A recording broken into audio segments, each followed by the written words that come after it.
Everything I know, I learned on the streets. This is Jose JG, boom!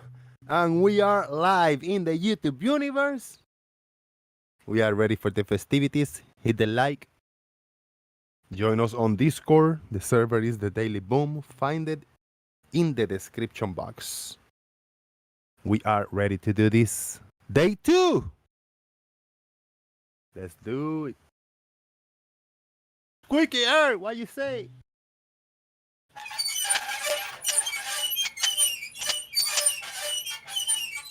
Sounds good, doesn't it? Our number one troll, guys. Jose is in the house. Everyone, welcome Jose, our number one troll. Troll responsibly. You know it, man. Only Jose does it well. I'm still stuck on that thing about Jose JG Gonzalez being a wanker. Now that's not trolling, Jose. But Jose, you seem to be talking through me a lot. So this is about the character, Jose. This is not about the argument. That's my problem with Jose, is that he's saying just straight up BS. He's just trolling. Yeah, he does seem to be trolling. I agree. It's crazy. It's crazy trolling. He doesn't play. He's not playing the neutral place. I mean, I'm more neutral than Jose's. Put it that way. Jose, you in a mood today, bro? You know what, Jose? I totally agree with you. Yeah, I don't know about Jose. I've got to be honest, Jose. Of the two resident globe heads, you are my favourite. Jose, JP, is responsible trolling okay? I don't know what you mean by is responsible trolling. Oh, no one's got time for that. So, responsible trolling is okay.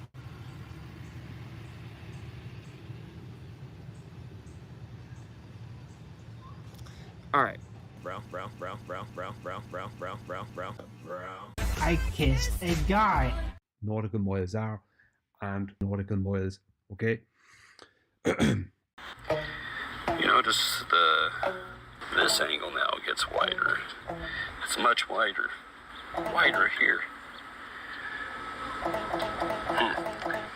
But look what happened here. Frame.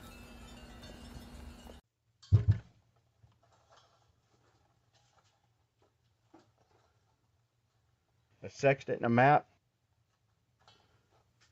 And you want to take this one off first. Make sure that valve is good and tight. It could get a little bit of spitfire.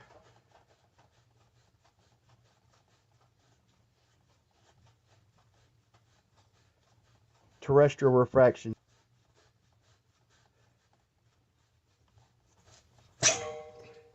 But that's about it.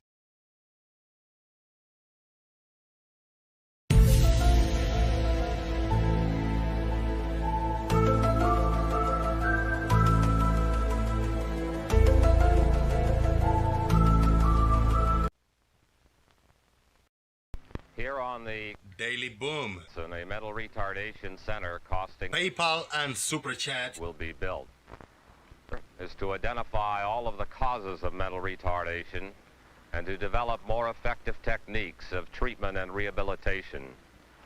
The ability to prevent mental retardation is our ultimate goal. To reach this point, YouTube, Discord, participants, and the federal government have all come a long, long way. Now, many of these flat earthers so severely retarded that it would be difficult, if not impossible, to take care of them at home. So all we can offer them is good care and sympathetic understanding. But there are other flat earther in these institutions who really need not be there. Those are the ones that are classed as trainable or educable, and you'll hear more about them later.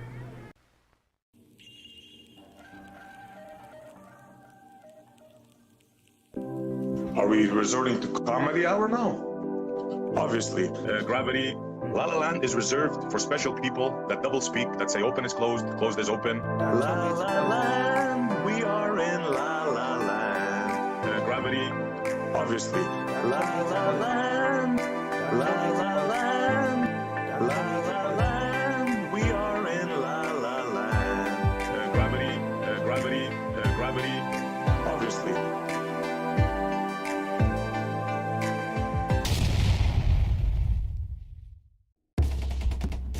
Are you ready?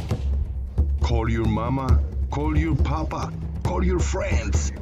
The festivities are about to begin. Boom!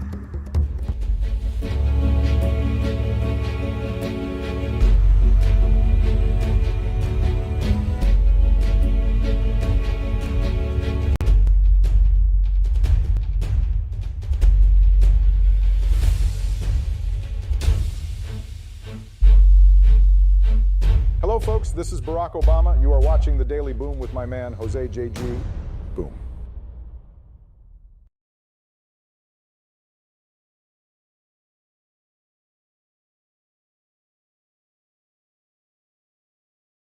Boom. Shout out to Barack Obama for giving me a shout out. This is Jose JG. Boom. Happy to be here in YouTube land. This is not La La Land. This is the YouTube universe. And you guys, I got some street credits. Everything I know, I learned on the streets, boys. I learned on the streets, man. You know it.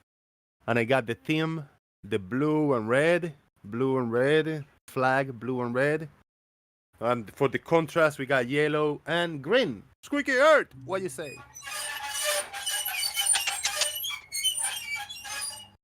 Very nice. Thank you very much. You can see, we got the French frog right here. Yes, sir. Yes, sir. Thank you very much. Shout out to everybody, man. Nerd Alert, Lubo in China, Zebulon 181. Your Pick 7 organizer. Thank you for hanging in there. Extra J is in the house. Is this comedy hour now? Well, it might be. Hopefully we get some guests that bring a smile to our faces. I'm not me, I'm boring.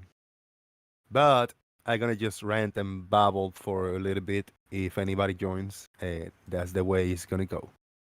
We are in the Discord server Daily Boom. You can join us in the YouTube live voice chat, and we will be in the Daily Boom live text chat in Discord. Also, pop in YouTube chat box, say hello. And it's a place where I open a live show. There's a live chat, and you can engage with each other or myself. I'm not Arwin. You can talk among yourselves. Arwin don't like anybody talking among themselves in the chat. Everybody have to address him directly to him and directly for what he's talking about. How about that? If you don't do that, you will be banned. Banned. Constantly and instantly. Nos vemos ahorita.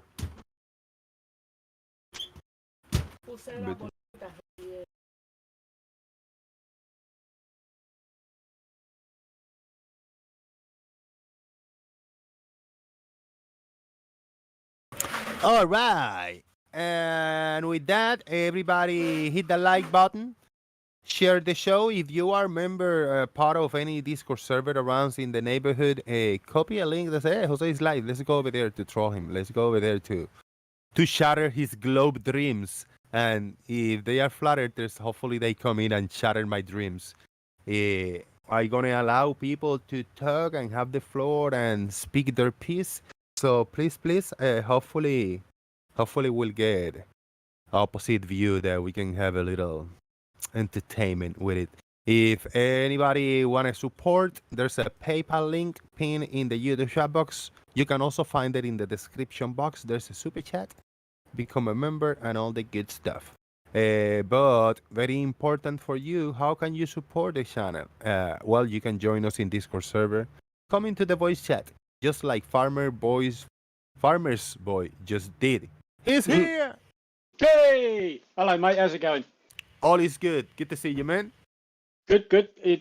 Perfect timing. I just had dinner. I'd done the washing up and thought, oh, shit, Jose's going live. Get your ass in gear.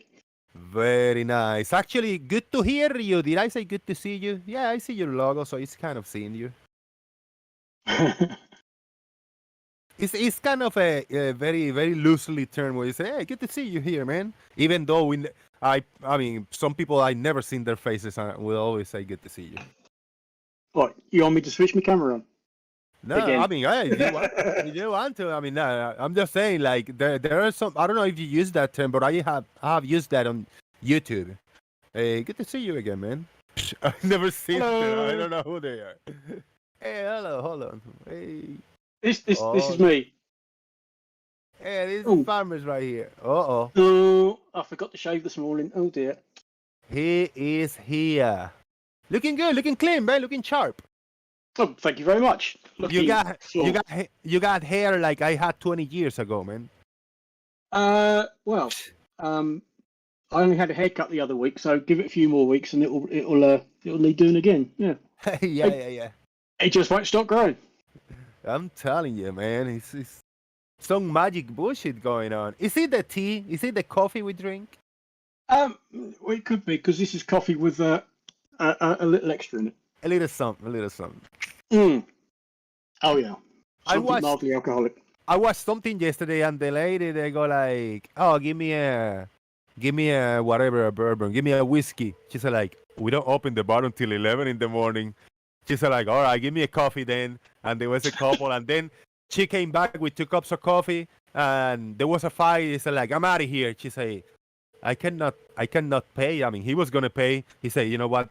It's in the house," and I put a little something in it. And then she tasted it.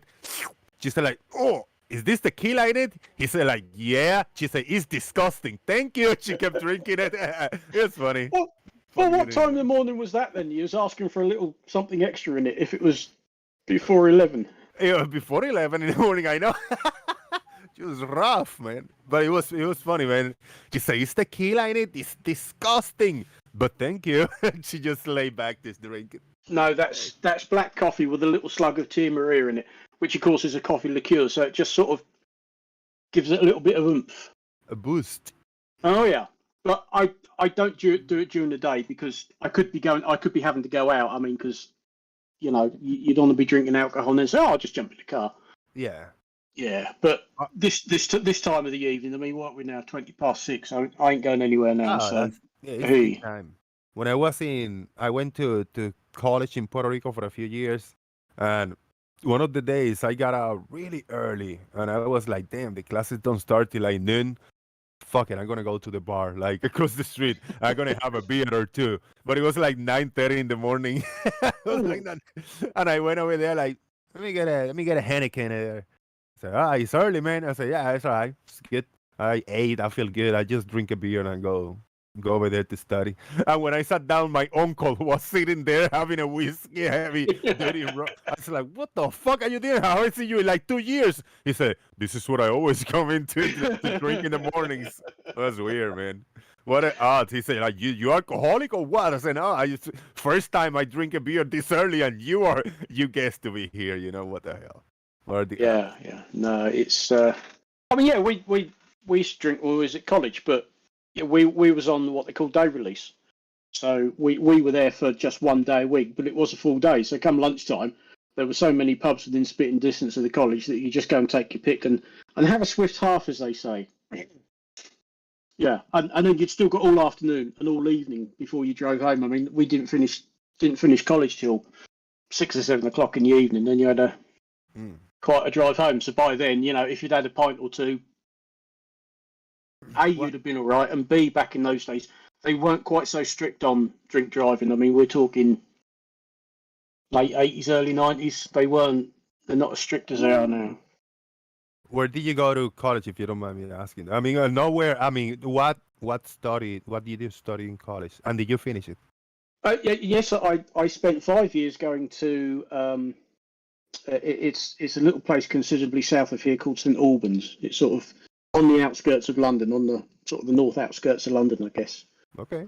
The college I went to doesn't exist anymore because just out of interest, the other month, I don't know why, and I just thought I'll have a look at the old college. No, it's gone. Damn. It's gone. There's houses and all sorts of things there.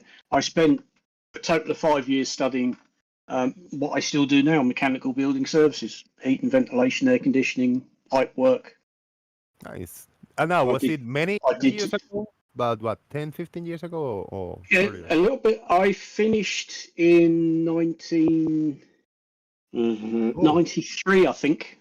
Okay, quite a bit. Now you have to had updated like your knowledge about what you study because the computer's taking over and all that shit, right? Every time you have to keep having learning new stuff. Well, kind of. Yes and no. The basics are the basics. Air moving down a duct, water moving down the pipe doesn't change. What's really changed, and this is only within the last year or two, I spent 30 years designing heating systems with gas boilers. Okay. Now over here in the UK, they're saying, we don't want to fit gas boilers anymore because they're very bad for the environment. We want everybody to use heat pumps, which is pretty much air conditioning, and it's all electrically powered. So there's nothing burning anything. That's the big problem. They want to reduce CO2. So gas boilers, oil boilers, they all produce fumes. They produce an exhaust that has CO2 in it. So the government over here have said new builds, and particularly houses from now on, should have instead heat pumps, whether they're air source or ground source heat pumps. And that's the only really the big change, because at the end of the day, a gas boiler is a gas boiler and has been for donkey's years. So it's the basics, how water flows down the pipe is the same as how air flows down the ducts, and pretty much the same as how electricity flows down a wire. They all have a volume, a resistance, a velocity, and that's never changed, and it never will change. So once you've learnt those basics, so you didn't have to. So with the introduction of computers and technology and all that, you didn't have to switch to do it pretty much anything different, because you still read like some kind of a blueprint. Did it change the formats and all the stuff? You've been changing a little bit. With regards to drawings, we now don't sit at drawing boards. We don't laboriously spend weeks producing drawings. We just tap away and do it all in some sort of CAD system, which, oh God, is so much of a godsend. I can now do in minutes or hours what used to take me days or weeks. And when the architect changes half the building, you just go, okay, send me the new plans over and I'll incorporate them into mine. Whereas before, if it was enough changes, you just go, right, I'll just throw all those drawings away and start again. Weeks and weeks of work, and literally in the bin and start again, because there were so many changes. You were physically drawing on a piece of film, whereas now it's like, email me the plans and I'll put them into my drawing and make any changes. Of course, you can make changes just like that. Whereas before, it's like, oh Christ, I've got to rub it out, I've got to redraw it. The changes have been for the positive. I mean, 100%. Yeah. Oh, what you can do with computers now with regard to building services, you can all work on the same model that can exist in the cloud somewhere, and the architect, the structural engineer, us builder services engineers, everybody can all be working on the same model at the same time. Yeah. So you can all look at the same thing. Whereas before, we'd do drawings, the architects do drawings, everybody else do drawings, and they all had to be. You'd have to sit through and go through everybody else's drawings. Talk to me about precision, about scaling and precision. Like with the computer, it's going to be 100% accurate by scale. You just add whatever scale, like, I don't know, 1 foot equals 1 millimeter or whatever, or 1 meter equals 1 inch or whatever, something like that in the drawing. The computer does it perfect now. By hand, you can make little mistakes. So it's probably not going to look exactly if somebody drew it on hand and made a slight mistake of half of a millimeter here, half a millimeter there. But then when you measure the whole thing, it adds up, for when it's done by hand. There's no mistakes like that in computer. In theory, you can still get it wrong. You still need to know what you're doing. You need to know what you're trying to show, what you're trying to draw, and you can still get it wrong. The main advantage for things like AutoCAD that I've been using all these years, you draw it in what's called model space. And in model space, it's all one-to-one. So when you look at a plan of a building, if you say, how far across is that window? And it'll say 2,800 millimeters or something. It's full size. And then when you come to produce that as a drawing, you're basically taking a window onto that drawing. You can say, right, I want to see all of it at, say, 1 to 100. Or if you want more detail, I want to see that part, but at 1 to 50. Or that's a lot going on in it. I want to see that at 1 to 20. And you're just taking a view of what's in model space. But in model space, everything's drawn at 1 to 1. You don't have to worry about what scale the drawings are going to be. Not until you actually come to produce it. It's a godsend. Having spent several years sat at a drawing board, you have to draw everything out in pencil first until you know it's right. Then you think, right, dare I go over it in ink now? Is anybody going to change anything? Yeah. No, right, I'll now go over it in ink. And then you get a phone call from somebody like the architect, and you said, I'm sending you some new drawings over in the post. And you go, oh, shit. I did practice. Went to a course in, I think, 95. It was like a few years after I got out of high school. I went to a course of architect to build a house, and I needed to. There was seven plans, 7 drawings I had to make. The foundation I had to do the foundation. I had to do the plumbing. I had to do the electricity. I had to do then the bird's eye view from the house, with the measurements where the doors and the windows were gonna go, the layout of the house.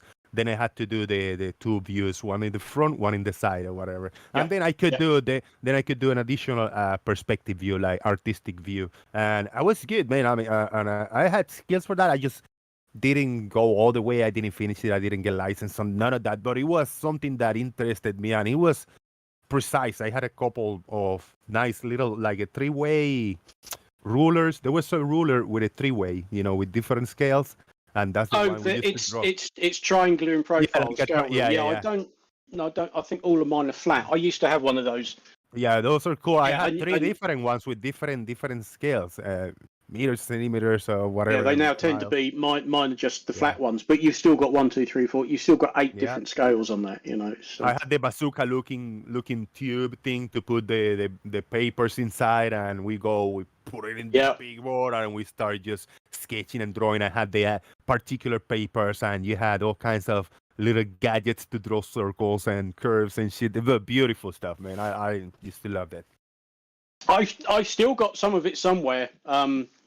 I've now got one of these plastic containers down in the garage, and that's like my memories container. And you just find things and go, oh, I'm not throwing that away. I'll keep that, and I'll keep that. And there's a raising shields and French curves, and I've still got the pens. I've still got the very delicate rotring pens. They work every now and then. If you leave them too long, they just dry up, and then they're absolute sod to clean out. But yeah, because that's just you just keep it for a keepsake, So I've got my dad's slide rule that he used to use back in the 50s and the 60s. They did try to teach me how to use a slide rule many years ago at school, but I said, well, I've got a calculator. Yeah, I got one of those triangle rulers. I got it somewhere in there because I saw it a few weeks ago. I was moving some stuff. I was like, holy shit, I got this. And it's the only, it's got to be the legit, the original one, because it's so worn out. And so like, you got a bunch of little lines and cuts in it because I used to mark like the specifics. Yeah, good stuff, man. You got to keep some of those memories alive. That's the other thing back then is you took more time preparing your drawing because you'd spent so long working on it. You wanted it to be neat and presentable. Whereas these days, people just seem to slap stuff on using AutoCAD and print it off, because I've been reviewing people's drawings and it's just like, this is a fucking mess. You've put the notes over the building so you can't read the notes, Why would you do that? You want people to be able to read the drawing, and people just, slap it anywhere, fuck it. Well, it's like taking a shit that a CAD and computer is taking a shit on me being an artist and being able to draw it and to take measurements and to actually do it accurately. And to us, people that actually used to do it physically, now some youngster come in and do it in the computer quick. I say, fucking hey, you know how to do that, but try to do it in a piece of paper. What is that? They don't even know what a pencil is, Fucking hey. I've heard this comment a few times now that kids are coming through college and university and using the 3D CAD software programs that are prevalent now, and they can't actually draw stuff in 2D because they're so used to the computer sort of finishing the job off for them. If you sat down and said, right, just draw a plan of that without using any 3D software, just draw that out. Apparently they can't. They can't, yeah. Because the program's doing all the 3D thinking for them. I mean, back in my day, you had no fancy computer programs. You had to picture it in your head and then try and draw it. You had where all these pipes and ducts going. Looks fine on a plan, but you got to produce sections through it to make sure that nothing clashes and nothing's. You ain't got a pipe going through another pipe. Yeah, you have to picture it all up here.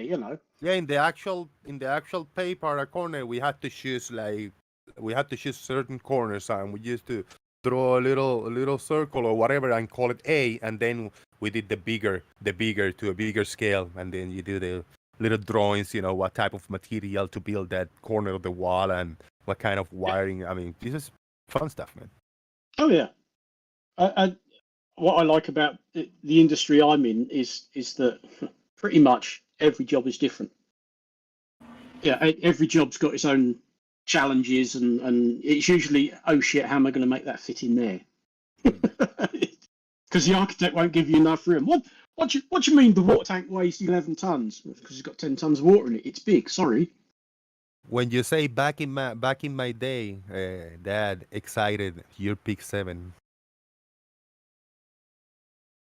Classic farmers. During the war. Back in my day. It's starting to sound like Jomongus more and more. Europeak 7. Oh, shout out to Europeak 7. He's not Jomongus. He was Are you never sure? Jomongus. Are you sure? Shout out to the other Merle. The other Merle. We're on camera today, man. Come on. Play your part. Yeah. Come on, put your camera on. It doesn't matter if you got your Hey, I'm not an NPC. I don't play parts. It doesn't matter if you got your Walmart t-shirt on, man. Don't worry about it. If you want, you can wear a paper bag over your head, Or you can have it be behind the screen, like who was the neighbour? You never always behind the fence. Don't be afraid, people. You don't have to be on camera to join the show today. I'm just messing with you guys. But if you would like to, hey, more power to you. Hey, there he is. Shout Hello, out mate. to Leo. Shout out to Leo. Oh dear, he's run away. Leo, what you got in the background there, man? The family pictures? He's put the light on. Uh-oh, the camera froze. How convenient. Oh, there. Oh, I see. Look, he hasn't had a tidy up first. Ladies and gentlemen, I give you Leo. The other Merle, for those who haven't seen him. This is the other Merle, and this is the screenshot you get. That's right, okay. all we get. Oh, we did screenshots now, are we? Hang on then. Yeah. How do you do that, man? How the hell do you do that? Uh-oh, it broke. Yeah, it broke on my end over here. Anyway. Oh dear. Never mind. Oh, There here you we go. Is it are you on Wi-Fi? are. Oh Really? no, we don't want to see that. Really, that really wasn't necessary. Come on. You're a funny guy. Apparently, my computer doesn't have enough bandwidth for this. Right. Yeah, it's okay. Just shut it up. Hey, no, that's Now, fair enough. those are mostly books in the background there. Did you read some of those books? Yeah, you can turn off your camera if you don't, so we don't mess with your interwebs signal. I use them for research, but I've read some of them. Kind of probably like Farmer's Boy back there. I'm pretty sure he hasn't read every single book behind him. What You type have? of books they are? Of course I have. Really? Yeah, I'm sure. Yeah. And you're And not lying either. And that is only half my library. No, maybe a bit less than that. And that's just physical books, let alone what I've got on the Kindle. Blimey. Yes, The books- I have read. Just for the show, probably a green screen. Yep. Oh yeah. Definite green screen. Yeah. Hello, little tanky. Yeah, that's. Okay. I have there are most no- definitely You green screen your books into there, Jose. No, I don't green screen. I got frogs. I got frogs in my. How many frogs have you read lately? I just 6 of them. How do you read a frog? It sounds messy. Mabbit. Oh, don't. Yeah. I don't know what's happened to him. Read it, yeah. Looks healthy, feels healthy. He got a mouth, he got 2 eyes. It's kind of dusty because he's been sitting outside. He's got a block, like a wood block that he can sit down on, anywhere you put it. So yeah, you can read the frog. And you can read the palms also. You can also There's- lick the frog. There are symbols and faces hidden in it. If you look closer, there probably are faces in it and all kinds of symbolism and numbers and shit. Yeah. Shout out to the frog.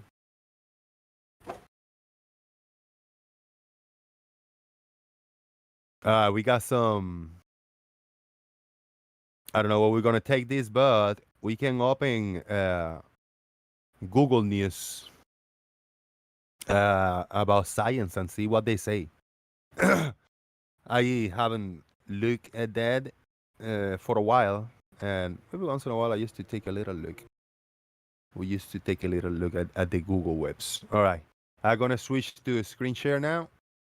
So if you want to stay on camera, Farmer, it's up to you, but you're not gonna be presented No, on the interwebs. You can turn it off.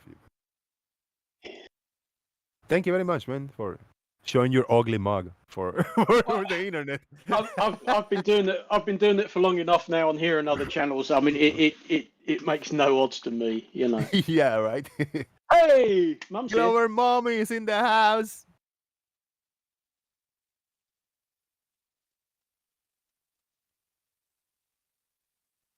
You gotta get a mic check. She was lighting up, but Yeah, testing the thing. Well, let me do a quick shout out to the YouTube land.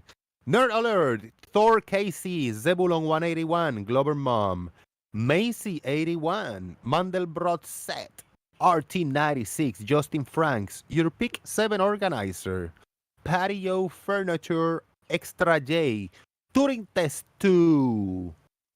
Also, Lubo in China is here. Marcus Dresden. Marcus has a very special message. He say, balanced truths is a moron. Thank you very much for that insight. Hello, how you doing?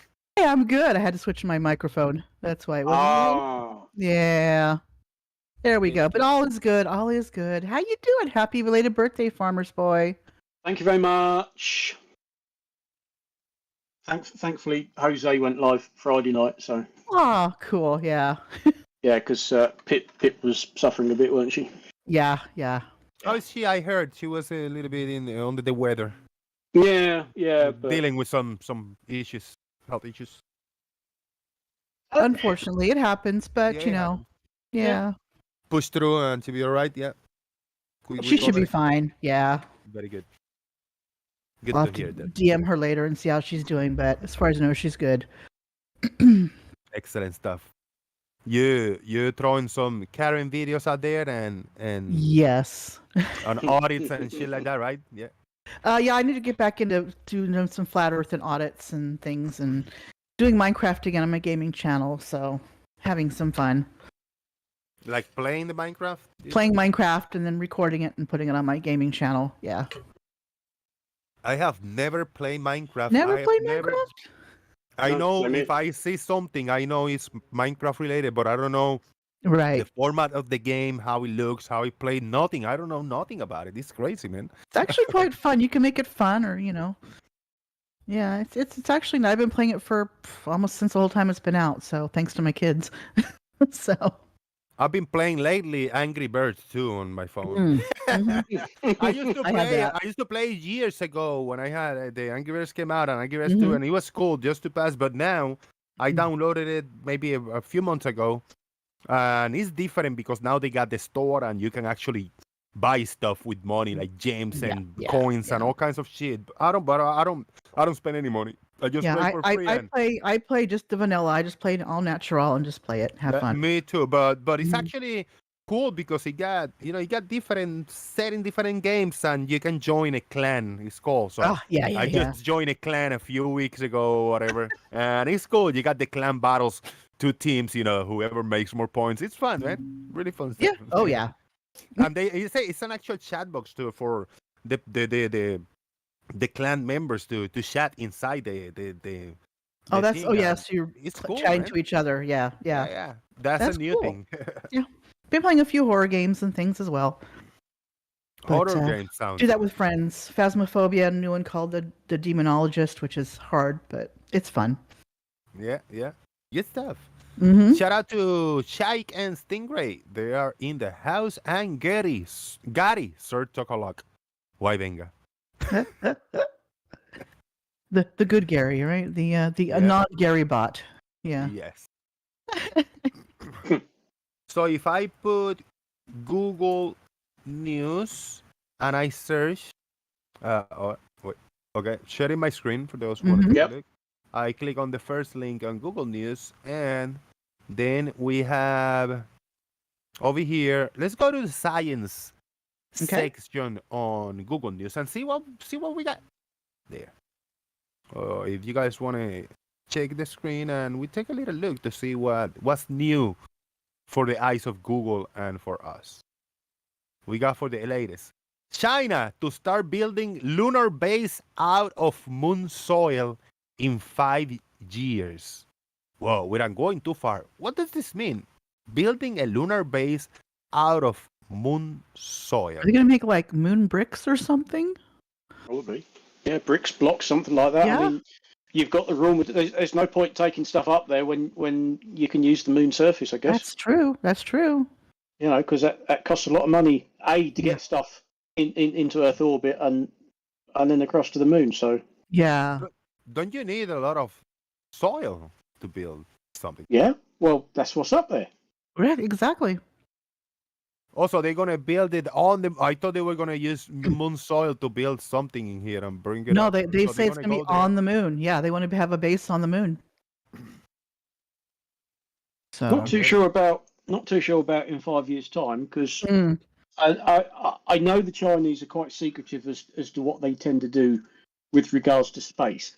Right. You know, they don't put all their cards on the table like NASA tend to do. Oh So gosh, no. it's all very top secret and hush hush. So you don't know how far they've got, but yeah, as far as we know, they haven't even got to the moon yet with people. So No. he's Yeah. saying, oh yeah, 5 years' time we'll be building a base. Really? Yeah, I think Okay. that's just they're hoping. But So I don't you think need that'll you need like concrete and you need sand and other stuff to make. Maybe you don't need sand because you're gonna use the soil, but you need some kind of a concrete and maybe rocks or something to mix it Yeah, up. and a build gravel. stuff. Yeah, I mean, I yeah. don't know, man. Well, Hold your horses. It says start to. Yeah, it will Yes. start. Start They will. building. We don't know what they'll finish. No. But they're hoping to start building in 5 years. If the Chinese So- says 5 years, it will probably be 4.5.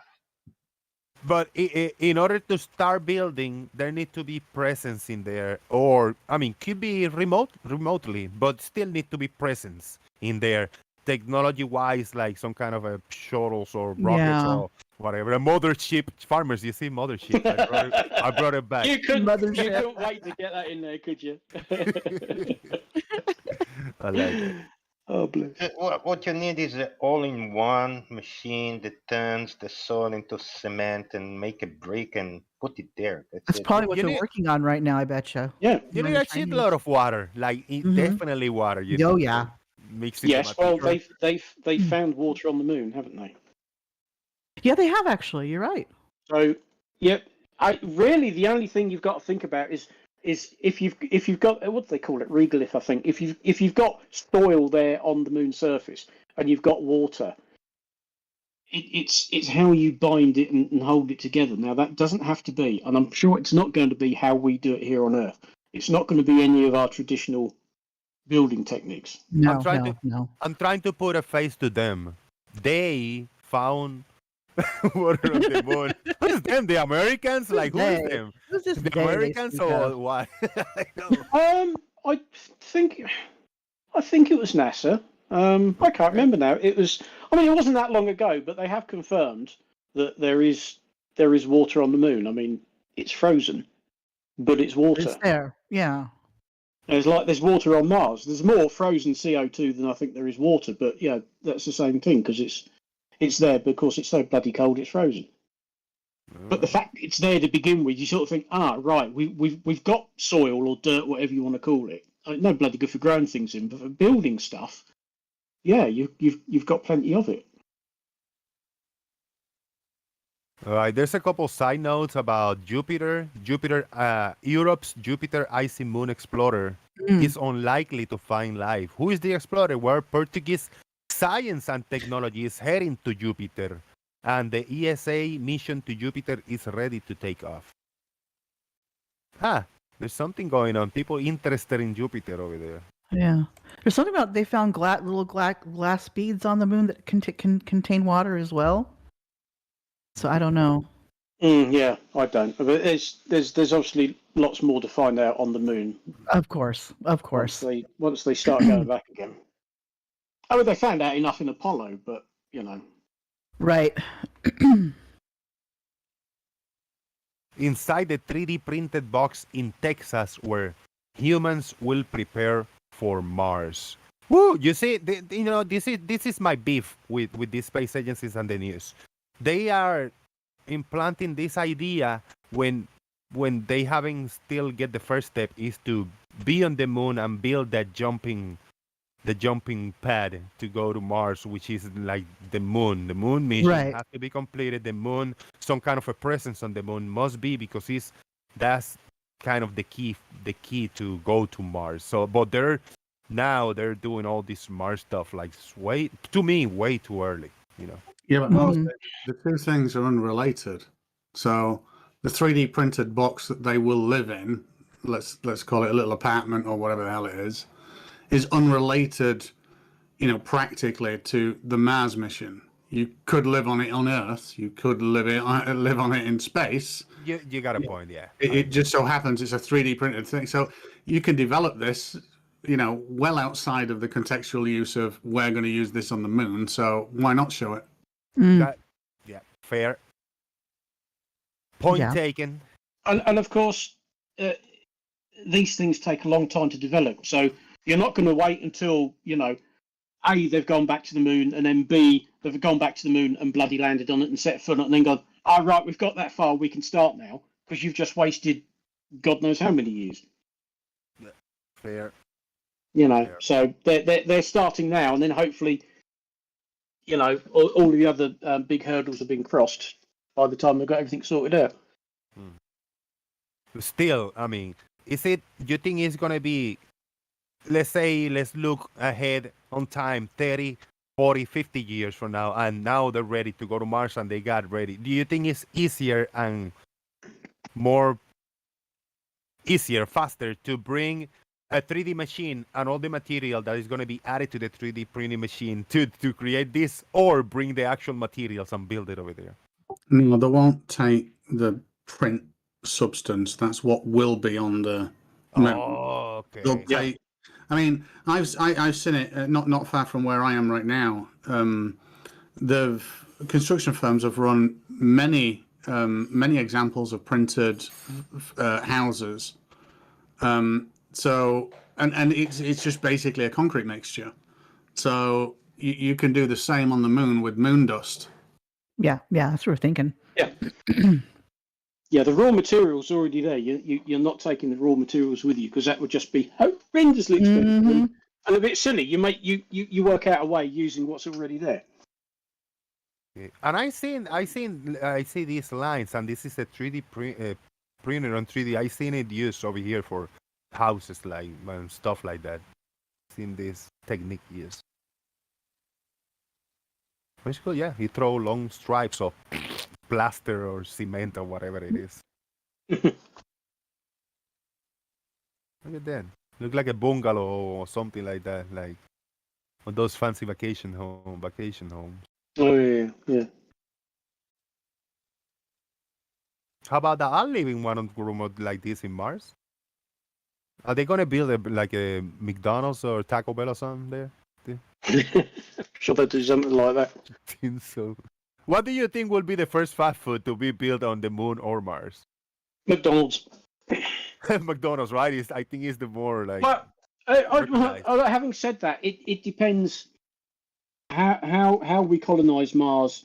What the first group of people is. Is it a NASA sponsored mission? Are they predominantly American? Chances are it's going to be a McDonald's. Is it going to be the Chinese who do it first, or is it going to be a different country completely? Because a lot of the Arab states are getting into space travel and satellites and probes and things. So could it be one of them? Because they've got the money. is there a way? Does it exist some kind of technology that can implant it in their brain, like put one on the anesthesia, right? Like boom, and it does coma. And is there a technology that can implant something in your brain, like you think you lived but you haven't, and then when you wake up, you're like, holy shit, I was whatever somewhere. Like I travel, like let's say they implant an idea that I went into a submarine and I went to one fancy machine and I went deep down the Mariana Trench and I explored and I saw all kinds of creatures and I came back up and then I woke up. You've been watching Total Recall, haven't you? Does that exist at all? No. What do you mean by implant, though? If you mean transmit those into your brain, absolutely fucking not. But I mean, if you mean, could you be psychologically damaged enough by an individual and then taken into a room and fed like imagery of this and then come out slightly disturbed thinking that those things were true because you spent that much time in there, then maybe, I guess. Maybe, okay. Now, with that in mind, let's suspend our disbelief for a second. With that in mind, could it be like somebody will be put through that process and of getting this idea in your mind and you're so disoriented, like now when you exit you think you are in one of these bungalows and you look through the window and you got this technology that looks like you are on Mars, for example, and you got this person prisoner now there thinking they are on where they are not. It's possible, right? I mean, suspending this delivery. No, not really. Well, I've just I play a game for way too long. It's a Walking Dead game in VR on the PlayStation, and it's set in New Orleans. Are you still playing that?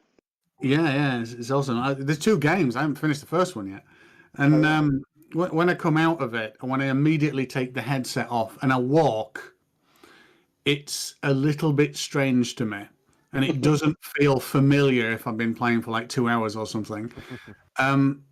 But that soon goes. So I think we might be able to get to a point where you could do that, and someone might feel it's not familiar, but that goes very fucking quickly, and you get used to it again. Right. Huh. Do you think an acid trip or like a drug trip could be simulated by some kind of a VR system? Like if you got a VR with a camera, like it's panning around and you seen, like I see my neighborhood, I put the camera and I still see the same thing, but then things appear and they got distorted and all that stuff. Have anybody made that up or that type of game? Think about it. Yeah, so the problem with an acid trip is it's probably only supplemented by, well, the visual effect of it, I'm guessing, not that I take acid or ever would, but the visual effect of it is probably a byproduct of the physical, very physical effects of it, which from a perception sense far outweigh just the visuals alone. So no. Okay, now I got a caveat. What if we add some kind of a what do you call a sound, a vibration or something that will, some kind of a bass, I mean, the words don't come out, but if you add some kind of a sound that it will affect your brain, like your eardrums and all the thing, it will get you a little disoriented and a little like woozy and dizzy. That will add to the experience of the visual trip. I feel like you're trying. Is there someone you really don't like on your street or something? No. I don't want to continue this conversation anyway because I don't know what you're trying to get at here, to be fair. Oh my God, there's a VR drunk driving simulator. There you go. You see, no, I'm coming up with this in the moment. It's just. Oh my gosh. See? Wow. That's interesting. Yeah, is it possible that you get like a sub bass or something, a specific frequency that will get you like dizzy and disoriented? That is true, right? It's fact. I think a shorter path to success for that aim is just smack someone on the head with a hard object. If I'm being honest. So, yeah, I'm not sure this idea has got weight. Come on, man. Give me the first acid trip VR simulator, bro. I could see the drunk driving one being good for people that are learning to drive or something, to show them here's what it's like to drive drunk, right, as a teaching tool. So they won't do it. Or get better at it. Or get better at it, right? We went from True. 3D houses on Mars to acid trips. What the hell? I mean, I that was me. had a I'm phone sorry. call, came back to the acid trip thing. So Groundbreaking new dark matter map validates Einstein's theory of general relativity. Uh-oh. Somebody send this to Witsit. yeah, Like yeah. if he was some kind of an expert on that. He thinks. Yeah.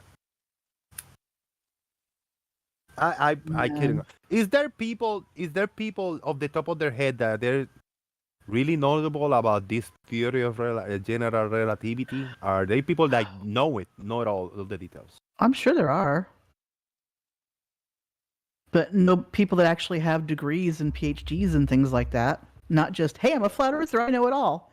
Oh no, of course. Yeah.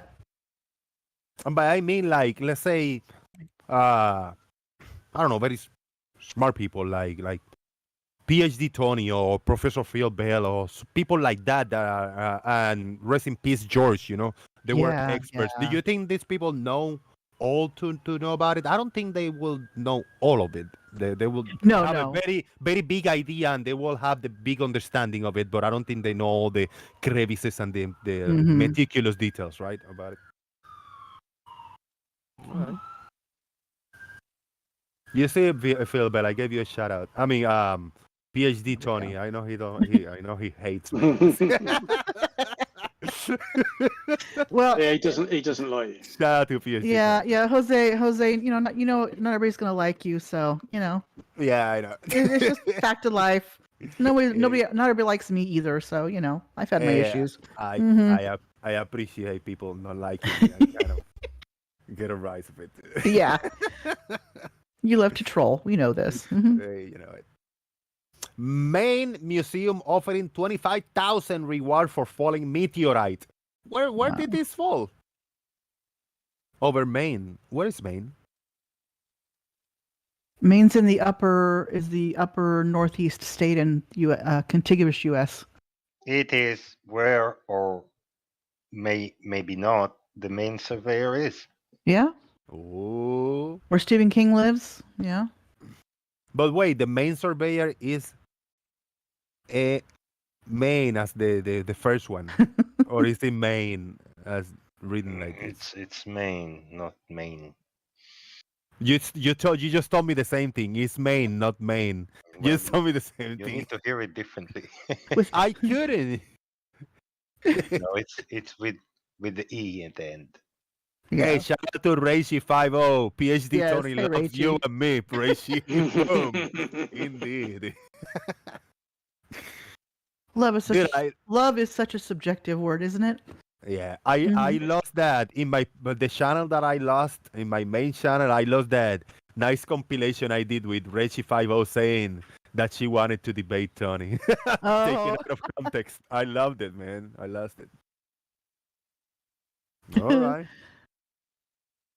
Green Monster supernova is the youngest in the Milky Way. James Webb Telescope reveals. How is this going to be real? How is this even possible?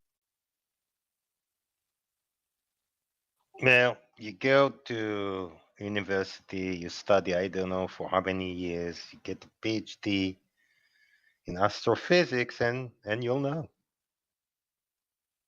I don't know, man.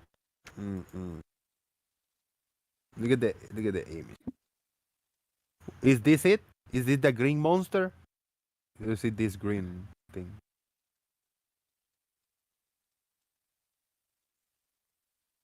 I don't know what we're looking at here. I guess it's in the middle part there. Looks like a creeper from Minecraft, kind of. Greenish, yeah. If I put a lot of attention and I spend at least 5 minutes looking at it, I can make all kinds of monsters Yeah, out of you it. can make all kind of that pareidolia out of that. Yeah. Yeah. You could. Yeah, the stingray. Rest in peace, Gorgeous. George, I love the way man. it looks. I love the way it looks. So it's beautiful. Yeah, Yeah. George Yeah. passed away a few months ago now. Yeah, it's been a while. It's last fall, I think it was. Yeah. What?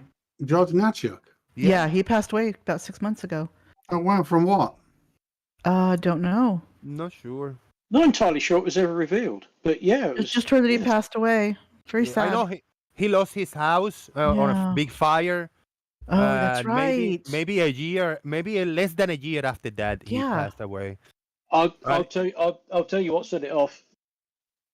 It was Khan, his dog, because his dog died first, didn't he? That's what I heard. I didn't Yeah. know Khan- after he passed Khan- away. I knew that Khan passed away before him, but I never knew that happened. No, Wow. what started That's off right. was his birth. Well, yeah. That's Yeah, that certainly didn't yeah. help. Death is a side effect of life. Is basically yeah. so. Yeah. Sad Okay, though, you know. Yes, Ne- that never- it was. Yep. Never a non-living thing died. Yeah. Yeah. Well, they say a death of a star, but they Do mean stars really die though? Do they just go dormant for a bit and then come back to life after a while? You know. well, But it was- this star that we're looking at is Mm-hmm. died. It's exploded. Yeah. It's Yeah. It was out of nowhere. I mean, like all the deaths that we have had in the past 3 years or so, Yeah. with all these bunch of flat earthers, and now lost Bob last Nodell. week Bob Nodell. Yeah. and all that stuff. It happens, Yeah, it happens. It's unfortunately. That's it. And then now as you grow older and you Mhm. you age and age, it's gonna happen sooner than later, but it's more shocking when you are a younger person in Yeah, the 20s, yeah. 30s, 40s, even 50s and 60s, still shocking. Very, very. Yeah, that is a star. That was Reggie a star. Yes. Oh, sorry. Wait, I opened the wrong. Yeah, the Yeah, green those are all the monster gases that came out in of the it. center. Explosion. How about that? Look at that. It looks like it looks a little bit like taken out of Superman 2 with Christopher Reeves. Yeah, doesn't Where, it? yeah, where The they mirror- were the right. mirror? Yeah, Oh, they were- yeah, yeah, yeah. If you 3D animated, it will look exactly like that. Yes. Except there's there's not three villains banging on the let me No out. faces, yeah. Indeed. It is beautiful. Yeah, very beautiful. Yeah. I'm always amazed at the Yeah, I wonder, universe. well, I wonder if it's the true colors or Don't know. what wavelengths they are. Oh yeah, that's true. At wavelengths, yeah. Image processing by Di Pasquale. Yeah, I'm not sure. It's probably within this article, the detail. The first X-ray. Oh, they're in infrared wavelengths. There you go. Oh, nice. Yeah. Wait, what was this image with the rock and Earth near it? Didn't look good. Okay, no, There's no, some we asteroid have- passing by Earth, but yeah. Yeah, this is scary now. Hold on. Let's take a look at this. Not the first It's one. time to be scared now. They say we rushing towards Earth, but it's gonna pass by Earth. We survived so much. We survived the most recent COVID, right? We survived the 2012. We Yeah. survived the Y2K. I mean, 2012. all kinds of God, shit. Yes. all kinds of shit. COVID has That was a nothing. debacle, wasn't it? 2012. Yeah. Yeah. COVID has nothing on a big asteroid. No, gosh, no. Oh, Gosh, no. no. I think this Dude. one supposedly is going to pass between the moon and the Earth or something. I don't know if that's the same one or not. 2,200 foot. NASA clocks it at 63,186 kilometers per hour. Oh, it's got two sixes in it. Wait. Asteroid 2012 KY3. KY3. Uh-huh. There. See? I mentioned there's almost two of the ones mentioned. I mentioned 2012 and Y2K. Almost. K13. Just one number off. Yep. So maybe 2012 will come to fruition with that asteroid. The Stingray. Oh, sorry, guys. It's like third of a mile. Yeah. The Stingray. Roughly. They could again. I mean, this is a nice image, but do you think they could get a better artist to make it look more realistic? I know that that Earth looks so fake. Yeah, to make it look more CGI, intimidating. CGI. I'm gonna hold on. I'm gonna copy this image, and I'm gonna send it to the Stingray. Whenever he receives it, he's gonna be confused. He's like, "What is this?" And then I'm gonna just send him a quick message. Can you make this realistic, please? Yes. Yes, look at the jets coming out of the Yeah, I was gonna say the jets, the gases coming out of the back of it. This is homework for Stingray. I can almost imagine the one of the shuttles with Bruce Wilson going to the asteroid in that picture, like at Armageddon. Oh man. Oh well, something at least they gave us a little something. I don't know when it passes Earth. We'll have to find out.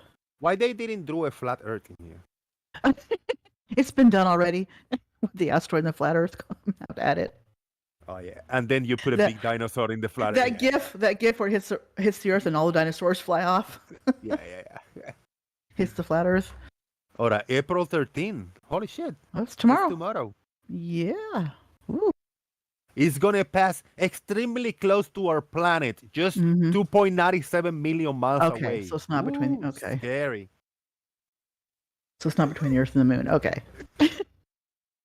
Hey, that's a near miss in astronomical miles, though. It's okay. Yeah, but I was worried about it. It will hit some space junk and change its trajectory. Oh, possibly.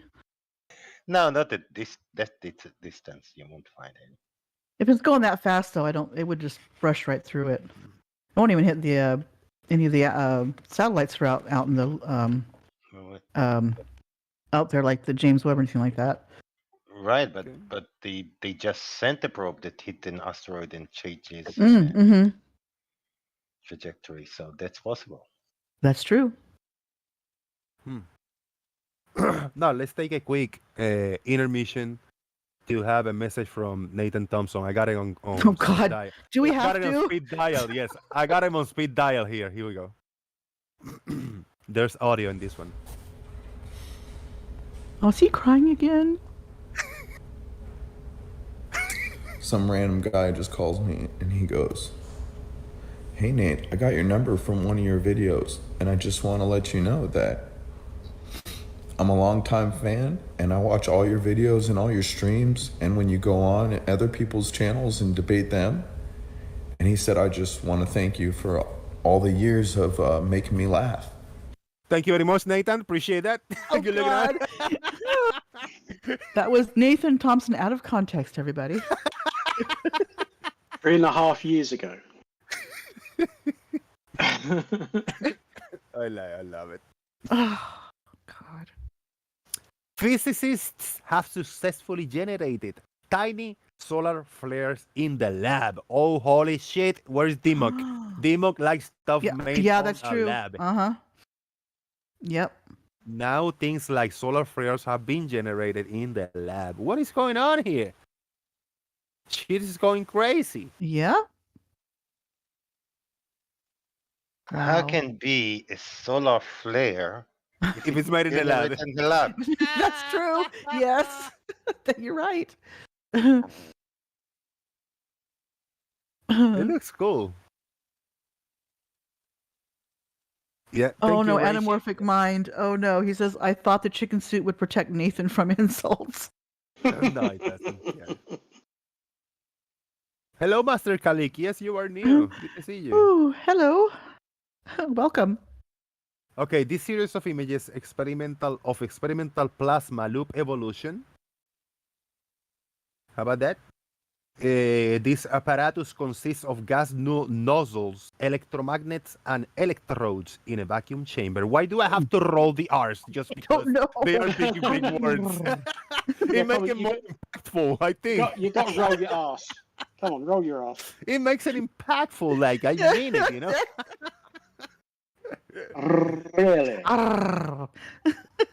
Yeah, there were like 4 strong R's in this. I gotta read this again. This apparatus consists of gas nozzles, electromagnets, and electrodes in a vacuum chamber. That's awesome, man. I like that sentence.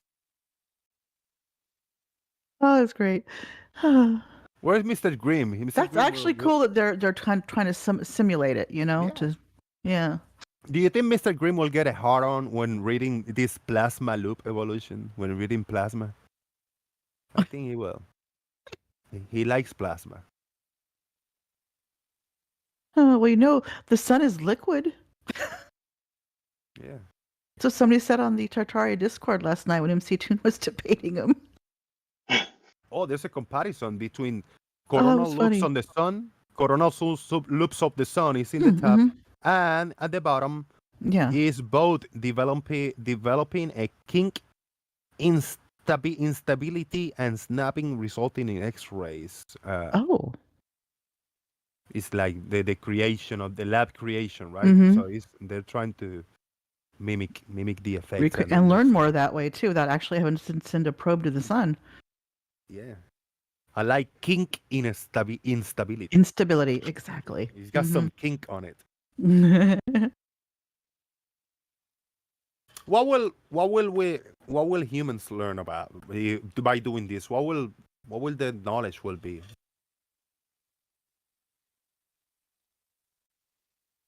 I'm guessing how it happens, how they produce it. I don't know.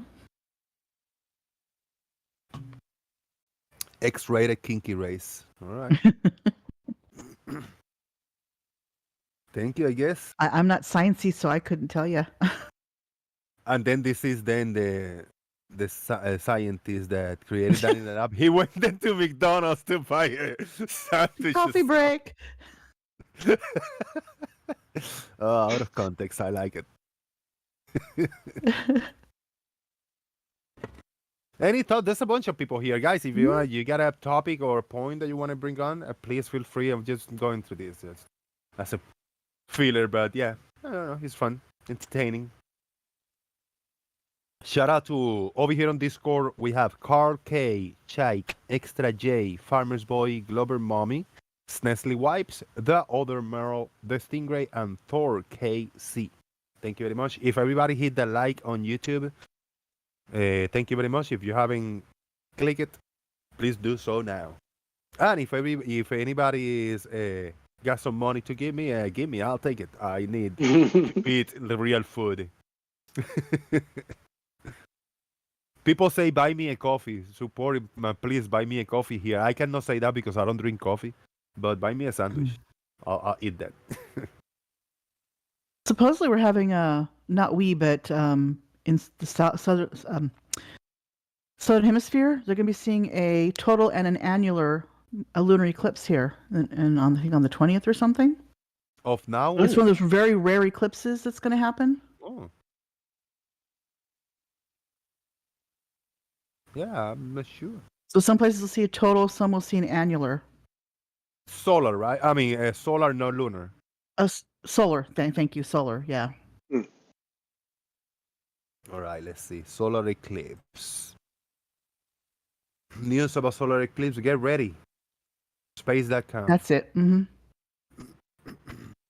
Get ready for a rare hybrid solar eclipse on April the 20th. It will be visible from parts of the Pacific and Indian Ocean regions. How about that?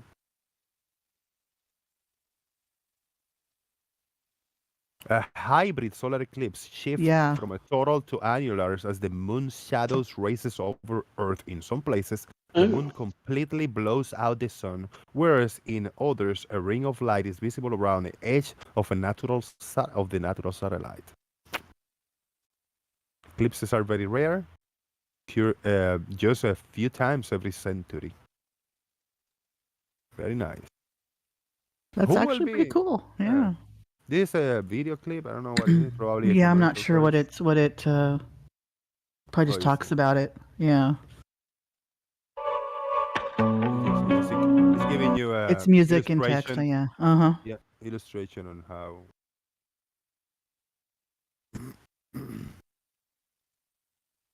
So this is the place that I will be seen. It will be served. the path. Nothing for the Americas. No, no.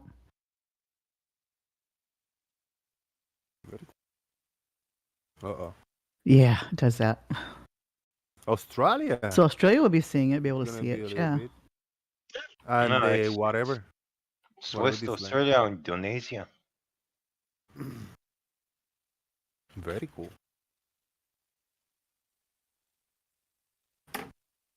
I'll subscribe later. Not. Yeah. All right. That's actually amazing, you know?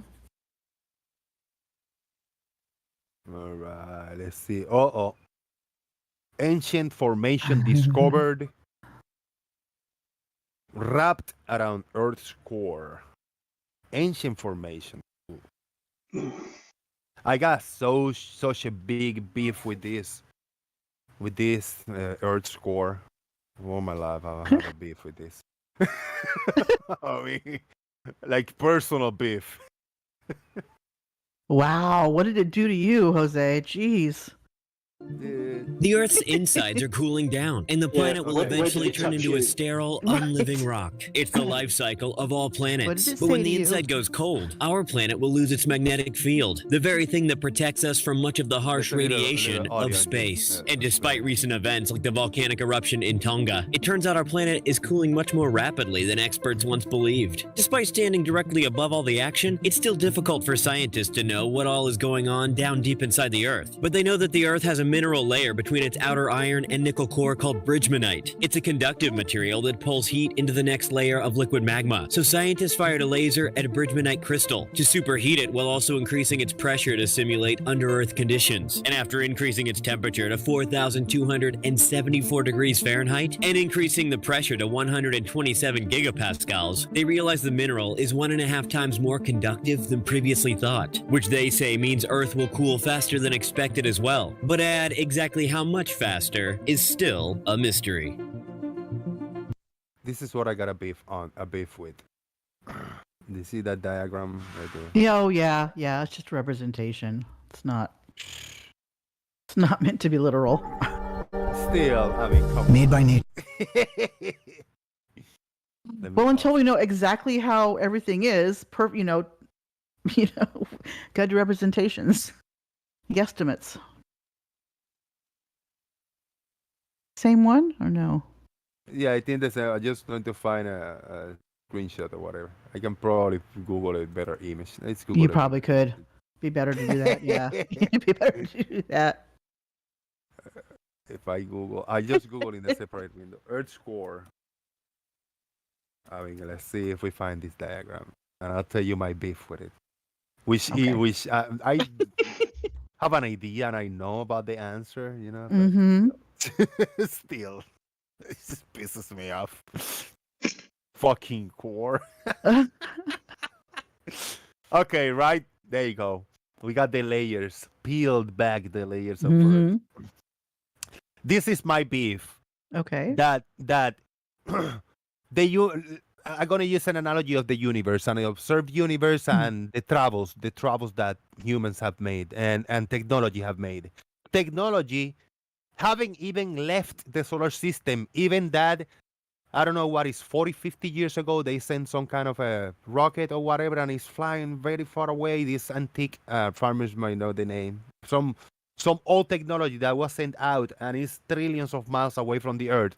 That's still having left the solar system.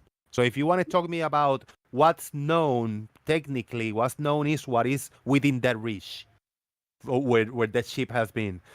Past that is speculation because you can observe, but you cannot know exactly what the behavior of things are and the materials and all that stuff. You can speculate and have a really good guess of that stuff. Now, from Earth to that spaceship, that amount of space and that you can explore, that you can have been explored. You don't have to be human, right? Technology have been far there.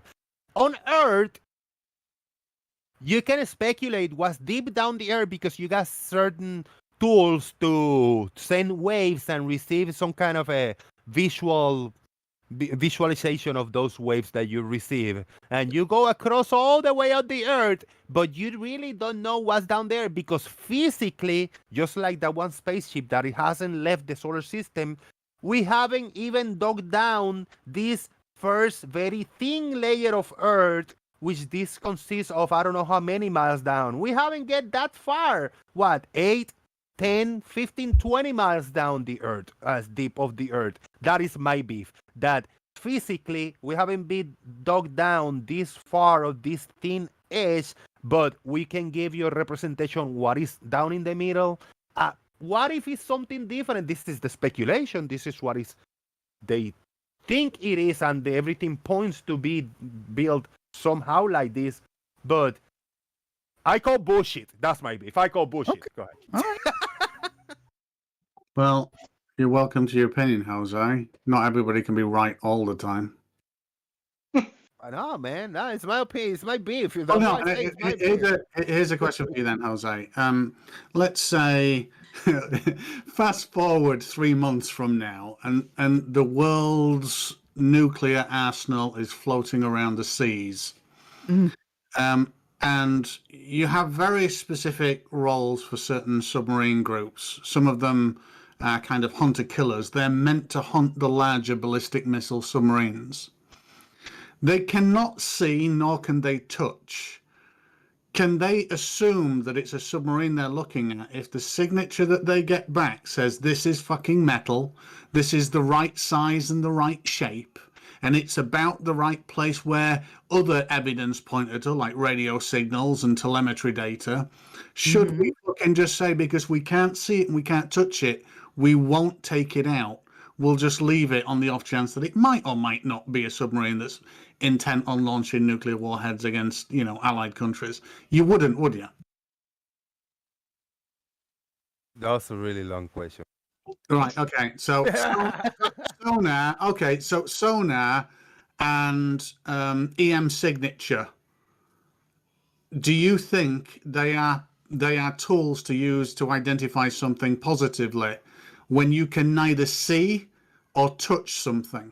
Yes. Right. So that's going through water at a density. Now I put it to you that things on the transverse electromagnetic spectrum can actually pass through water, and they can pass through matter. They can pass through rock. They are affected differently. You can take a photo of the sun, and they have done in Japan, through the Earth. Now, with all that technology and being able to read that, you're saying they can't tell what the Earth is made of or have a pretty good idea. I'm not saying this is 100% accurate, because diagrammatically it absolutely won't be. But the cause and the seismology behind it is pretty much solid. Yes, I agree. They have a pretty good idea. Yeah, I agree. Yeah, so it's not made up. It's not magic. This is what the sensors pointed to, and those sensors and those instruments are used to do other things that are touchable and verifiable. So when one of those instruments gets an EM reading of an iron deposit, and you go dig up and you say, shit, there's an iron deposit here about the right size and shape that this instrument said it was, and then it says 50 miles down is this material, you don't. Why would you question that? I question it because what have been done about this physical hole that has been dug on the Earth, they say, all right, this is the blueprint of what we're going to find. We're going to find, I'm just going to make some shit up as an example, right? We're going to find sand, then we're going to find rocks, then we're going to find water, then we're going to find more rocks of this other type of rocks, then we're going to find other kind of I don't know, shard, and then we're going to find wood, then we're going to find fire, and then we're going to find this, right? I mean, I just made up some material. But then when they start digging, they say, holy shit, I thought it was going to be sand there, but there was water. Holy shit, I thought there was going to be rocks, but it's this other thing, it's wood. Oh shit, I thought it was going to be this other type of rock, but it's actually this different type of sand. So they got it wrong in such a small amount of physical exploring they did. That's why I question what is then deeper beyond that. Yeah, but by that nature, a submarine hunting surface destroyer, what's the point in it going after submarines if it can't see them or touch them because they're so far down? They know there's something in there, but are these tools are gonna tell them, yeah, it's a object made of metal and it's a submarine? Yes, they are. Okay, perfect. And that is within going across just with the same medium, right? Going looking at water, across water.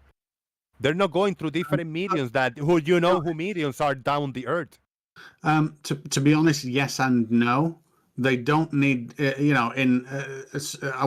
don't know about submarine warfare, but I would say one thing not to do is to get caught out in the open and in the flats and stuff. You'd probably want to hide a little bit in terrain if someone's trying to find you. But they can, waves bounce and resonate, and you have propagation of waves over surfaces and through things as well. So no, not direct line of sight, no.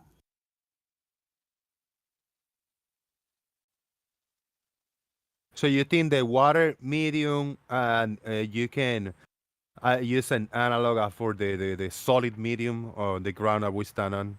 It's kind of an What do you think? What do you think the difference is? That water is water and the ground is solid. Water is not. It's very solid. Okay. So what does that mean? There's a different state of matter there, but what exactly does that mean? Yeah, you want about there's a slightly different density and different molecular bond strength. Because I'll agree with you, but that's the only difference. These tools have some. How is are these tools looking thousands of kilometers and miles down, deep down inside a solid object? How has been tested? How do we detect all the way down through very dense water to the bottom and then back up? That's only a few hundred miles, probably, maybe less, not thousands of miles. Well, the thousands of miles, I don't know because I'm not a seismologist. I don't think they'll have equipment to measure thousands of miles. I think they wait for seismology data from earthquake events to be able to do things like that. Exactly. Is it 4,000 kilometers, 4,000 miles to the center of the Earth? How is it possible that they know what's 4,000 miles deep down to the center of the Earth? Because it's a ball. Yeah, but they couldn't know because physically nobody have been there and they got it wrong within the first 0.0001% of that physicality. But you have a earthquake on one side and you look at the other side. Yeah, and you can tell that it's a ball, and you can tell it's a ball because of that. That's it. No, you know what's in between. No. Yes. No. How? Well, because the wave propagate through some material and don't propagate to the other material, and you see it. So it propagates, right? Correct. Yeah, Jose. Just so that means that it's not the materials that it doesn't propagate through because you're receiving a signal. That means that it's at least within those thousands of millions of materials. It could be anything. Yeah, but Jose, just imagine you've got a ball, yeah, and you put pins on that ball so it looks like pinhead. Now, on one of those pins, you're going to have a catastrophic vibration emanate, yeah? Now, on all of the other pins on that ball, they're going to take readings, which are very important. They're going to take they're going to read the propagation of that wave, and they're going to have a different amplitude and different time, yeah? Now, because they are all over the surface, and you can tell how the time disparity and the wave disparity between them, you can then infer what materials are there based on that because it went outwards in every direction from that first pin. So you say pins, they could be nails. They could be nails. It could be. Yeah. And I think seismologists use the in order to get that data as well. They don't just deal with the one propagating wave, because that's not what happens. you have reflection as well, which they do. I'm not a seismologist, but Yeah. I'm pretty sure that yes, they've got a very good understanding of what's down there. I would like to see. This is what will not convince me, but at least give me a better understanding, and I will respect this drawing and this theory. If some type of experiment is being done with a physical ball material, physical circular material that is made out of different layers of different materials. You got gold, you got platinum, you got wood, you got rocks, and you got sand, and you got water or whatever, different layers somehow built, and then you make some kind of a test, and then you show me the result. This is how we know. This is how we know, because I really don't understand what you're telling me. There's no way that you can know what's in the middle of the earth unless you physically gone there. Back in the day when Leonardo da Vinci, I think it was, I don't know, I'm just making shit up, he was used to draw the anatomy of the body. How did he know that? Because he used to get dead bodies, and he used to cut the arms, and he used to draw what where the veins and the bones and all the muscles were. How did he know how the brain looks? Because he cut a head and he looked inside the brain. They couldn't know unless they dig in there and they see inside it. Okay, so here's a question: have you ever been to an MRI or had a CT scan? I seen it done, and Are you aware that based on that you can actually get 3D information about the varying different material? Well, let's not say materials. Not the materials exactly. Yeah, let's say the visuals. Yeah, let's say densities. So we can see something. You can see that someone's skin changes to their bone, which changes to softer matter, which changes to something else, so forth and so on. No, I don't agree. I don't agree, because if you didn't input what if you don't calibrate the materials with the machine, you wouldn't get it. You have to calibrate the machine in order to capture the type of densities and materials. So you have to have that data already in the machine. I don't quite understand that. Well, if you want to read, and you say, all right, we got three types of densities here. That means this density is brain, this density is bones, and this density is no, that's not what it says. It just says 3D. It says basically a CT scan is just a change. Yeah, it's just a change in material density. Yeah, okay. And that's it. Yeah. So they wouldn't know they don't know what material is, unless because they already know what's inside the body.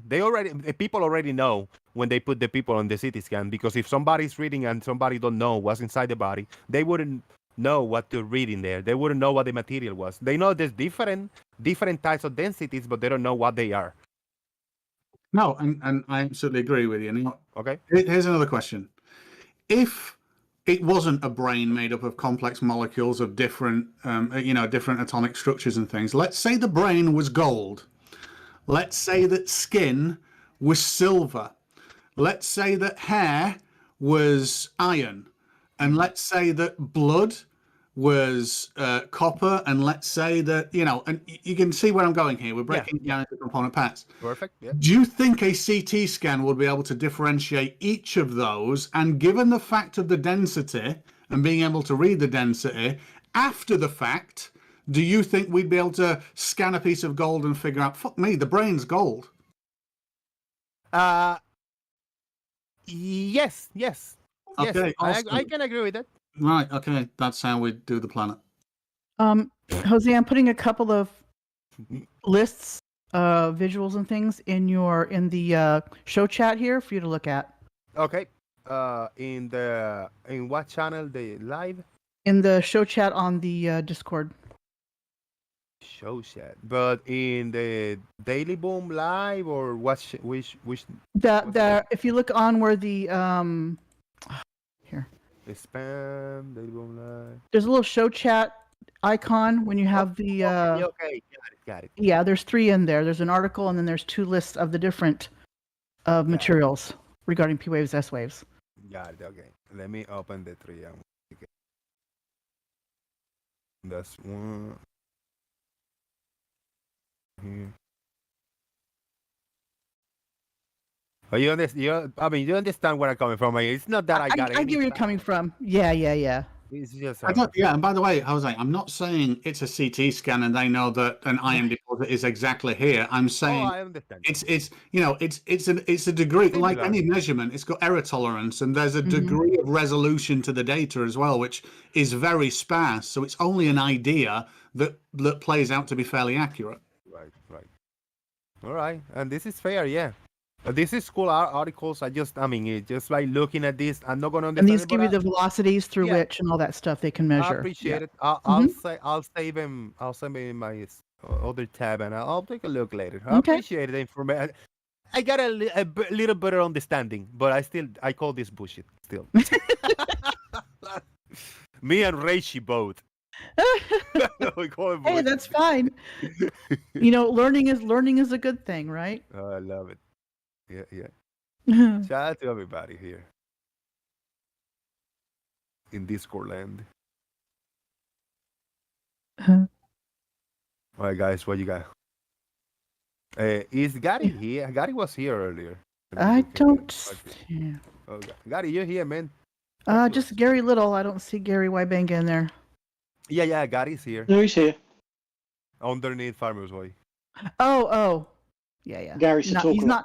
Oh, I was looking in the chat, in the side chat. I'm here. Oh, there you are. Hello.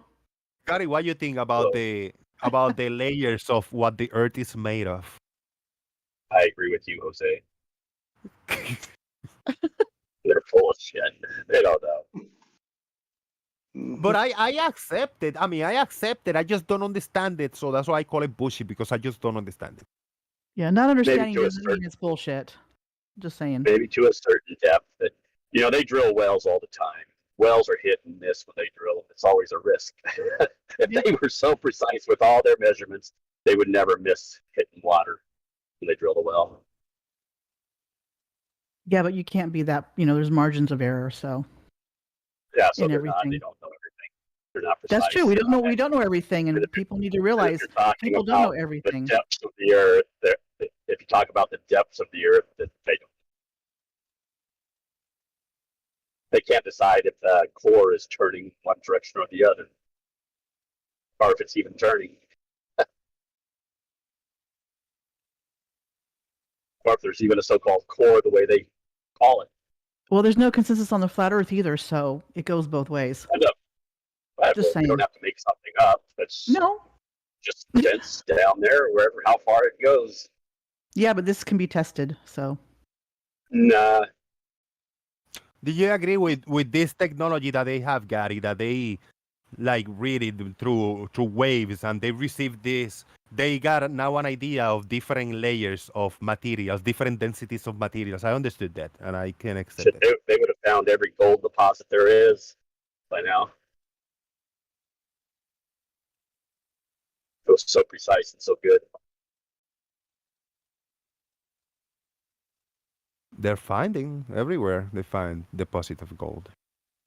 They'd find the big ones in the big deposits. Maybe They just go start scanning all the ground around the mountains and all that kind of stuff like gold miners used to. They'd find it all. Yeah, but nothing's foolproof.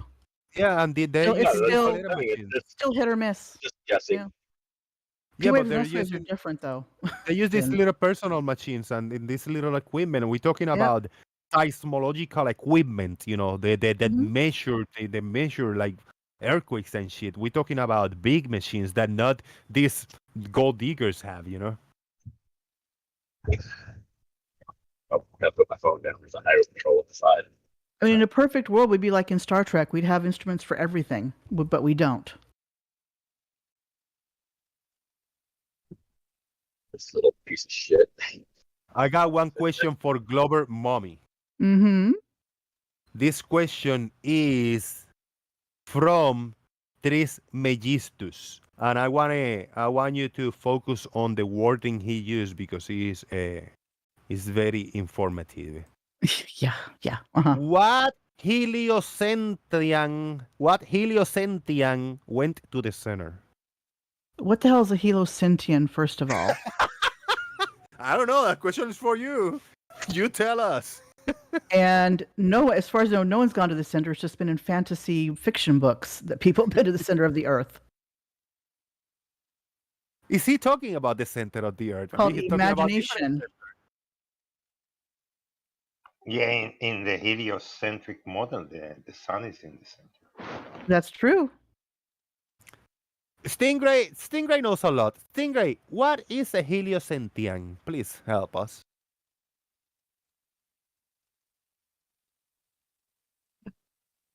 Even Google doesn't know what the hell that is. He's looking at it in his physical dictionary. His book. Try to ask Google. Let's ask ChatGPT. Let's ask ChatGPT. Hey, I've never been to Paris, but I know it exists. Let's put it that way. Okay? I'm gonna ask ChatGPT what yes, please. is a heliocentian. Oop, I put M. Sorry, I don't wanna mistype. Okay, there you go. What is a heliocentian? Let's ask ChatGPT. The term heliocentrian. Oh, he added an R. Is typically used to refer to the heliocentric model of the solar system, which was proposed by the ancient Greek philosopher Aristarchus. Well, in the heliocentric model, the sun is in the center of the solar system, and the planets, including the Earth, orbit around it. Why you even read this answer when you didn't answer your question? Tell him you didn't answer. You didn't ask about heliocentric. I did say heliocentric. I asked what is a heliocentric. Fuck. I don't have. There is no heliocentric religion, first of all. The sun is just the center of our solar system. It's not the center of the whole universe. So. Okay. To his knowledge, the term heliocentian is not a common used word in the English language, and it does not have a standard definition. It is possible that it is a term coined by a particular group or organization for a specific purpose, but without more context, it is difficult to me to provide a specific answer. That's very well said. Mm-hmm. There's your answer. Yep. Very well. Thank you. Thank you, Trismegistus.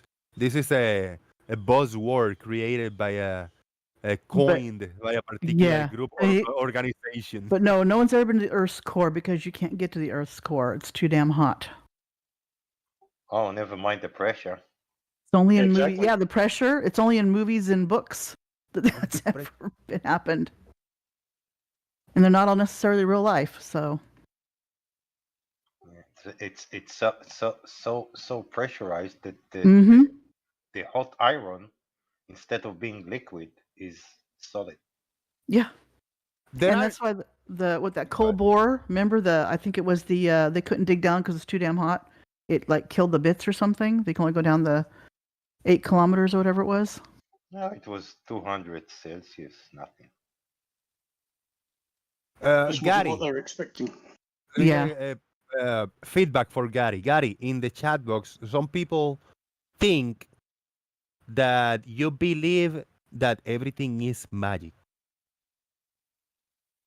No, I don't believe in gravity. Gravity's magic. I say magic. I didn't say gravity. I say magic. Yeah. I call gravity magic. It's like the gravity and refraction are the duct tape and baling wire for the globy world. Really? So I can't see on my glasses because there's no reflection? Go ahead. No, the refraction we talk about here is that what they talk about at the horizon, which is all bullshit. When they say the sun is refracted up to like a degree, it's all crap. Mm-hmm. I call it the duct tape and the baling wire. It's what you need to keep your globe model together.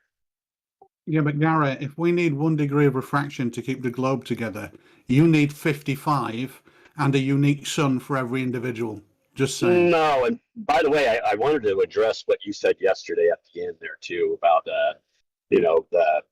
the windows in your roof or whatever to keep the light off certain places. You said that could only happen on a ball of a circle or a globe.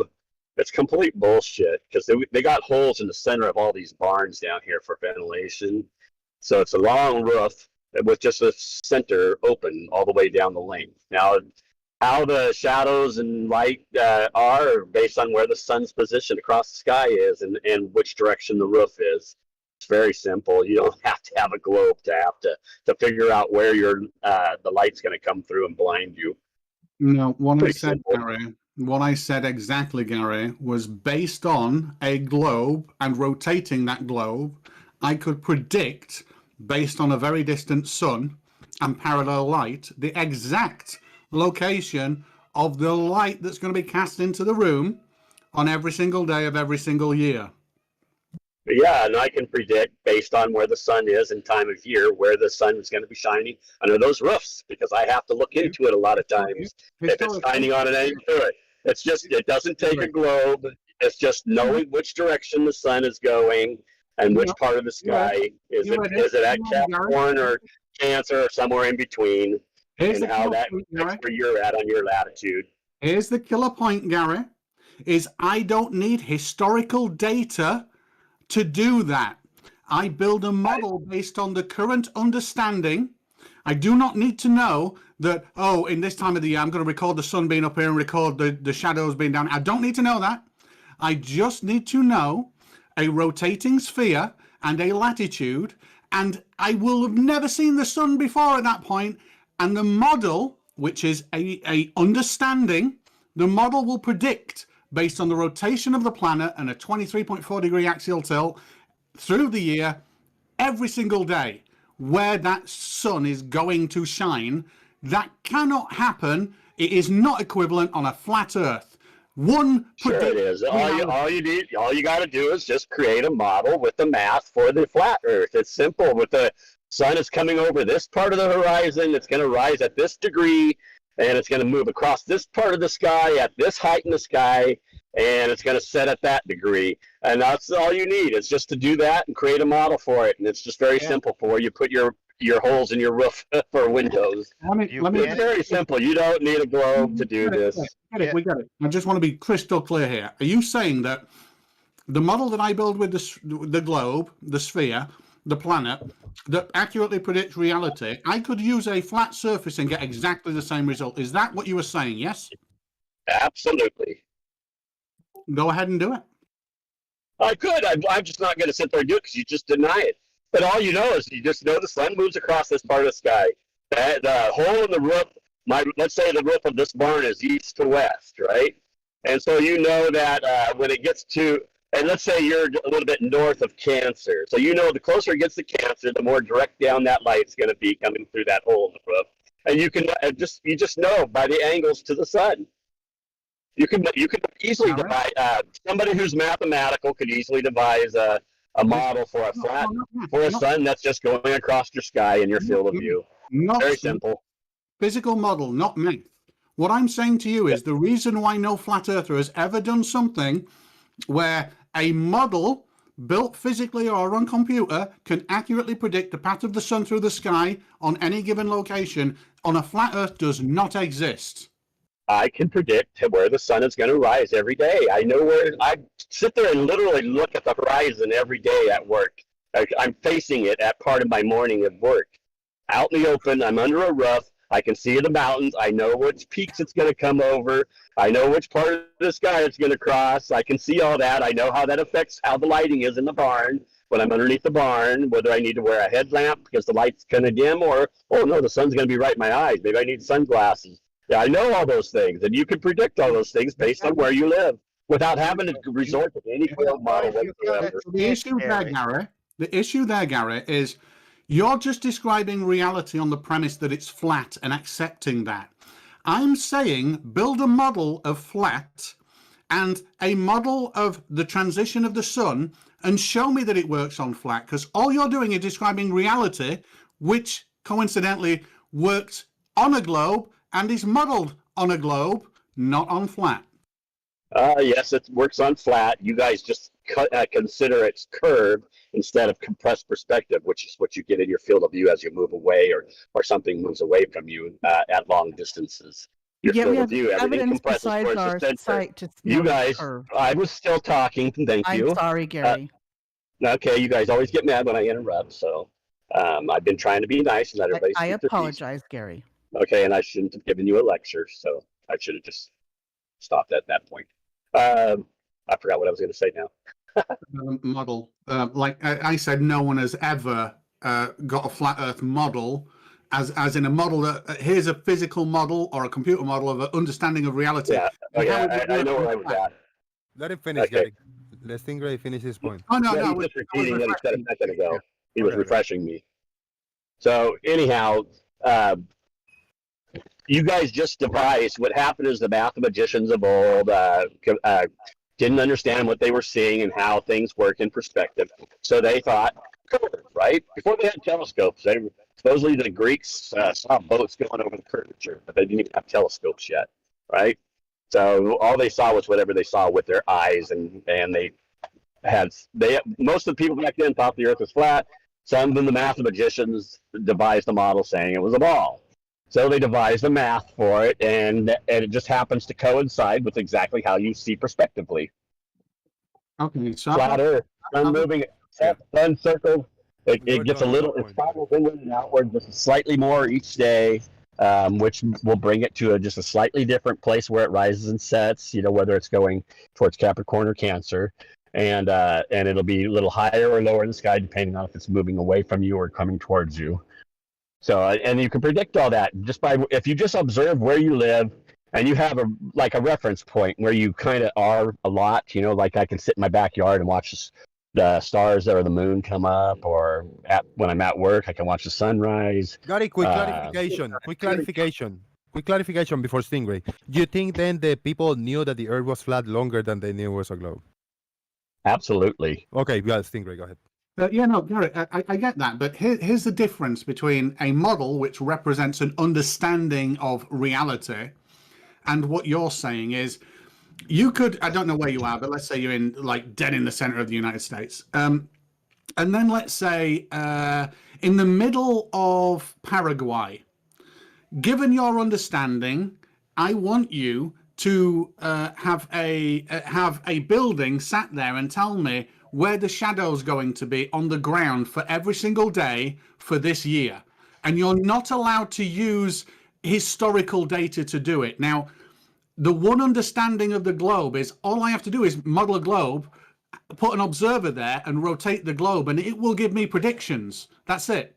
When I try and do that with flat, with any kind of data, the distance, the size, the fact that it's flat negates me from being able to produce something that matches reality and gives any predictions. That's the difference.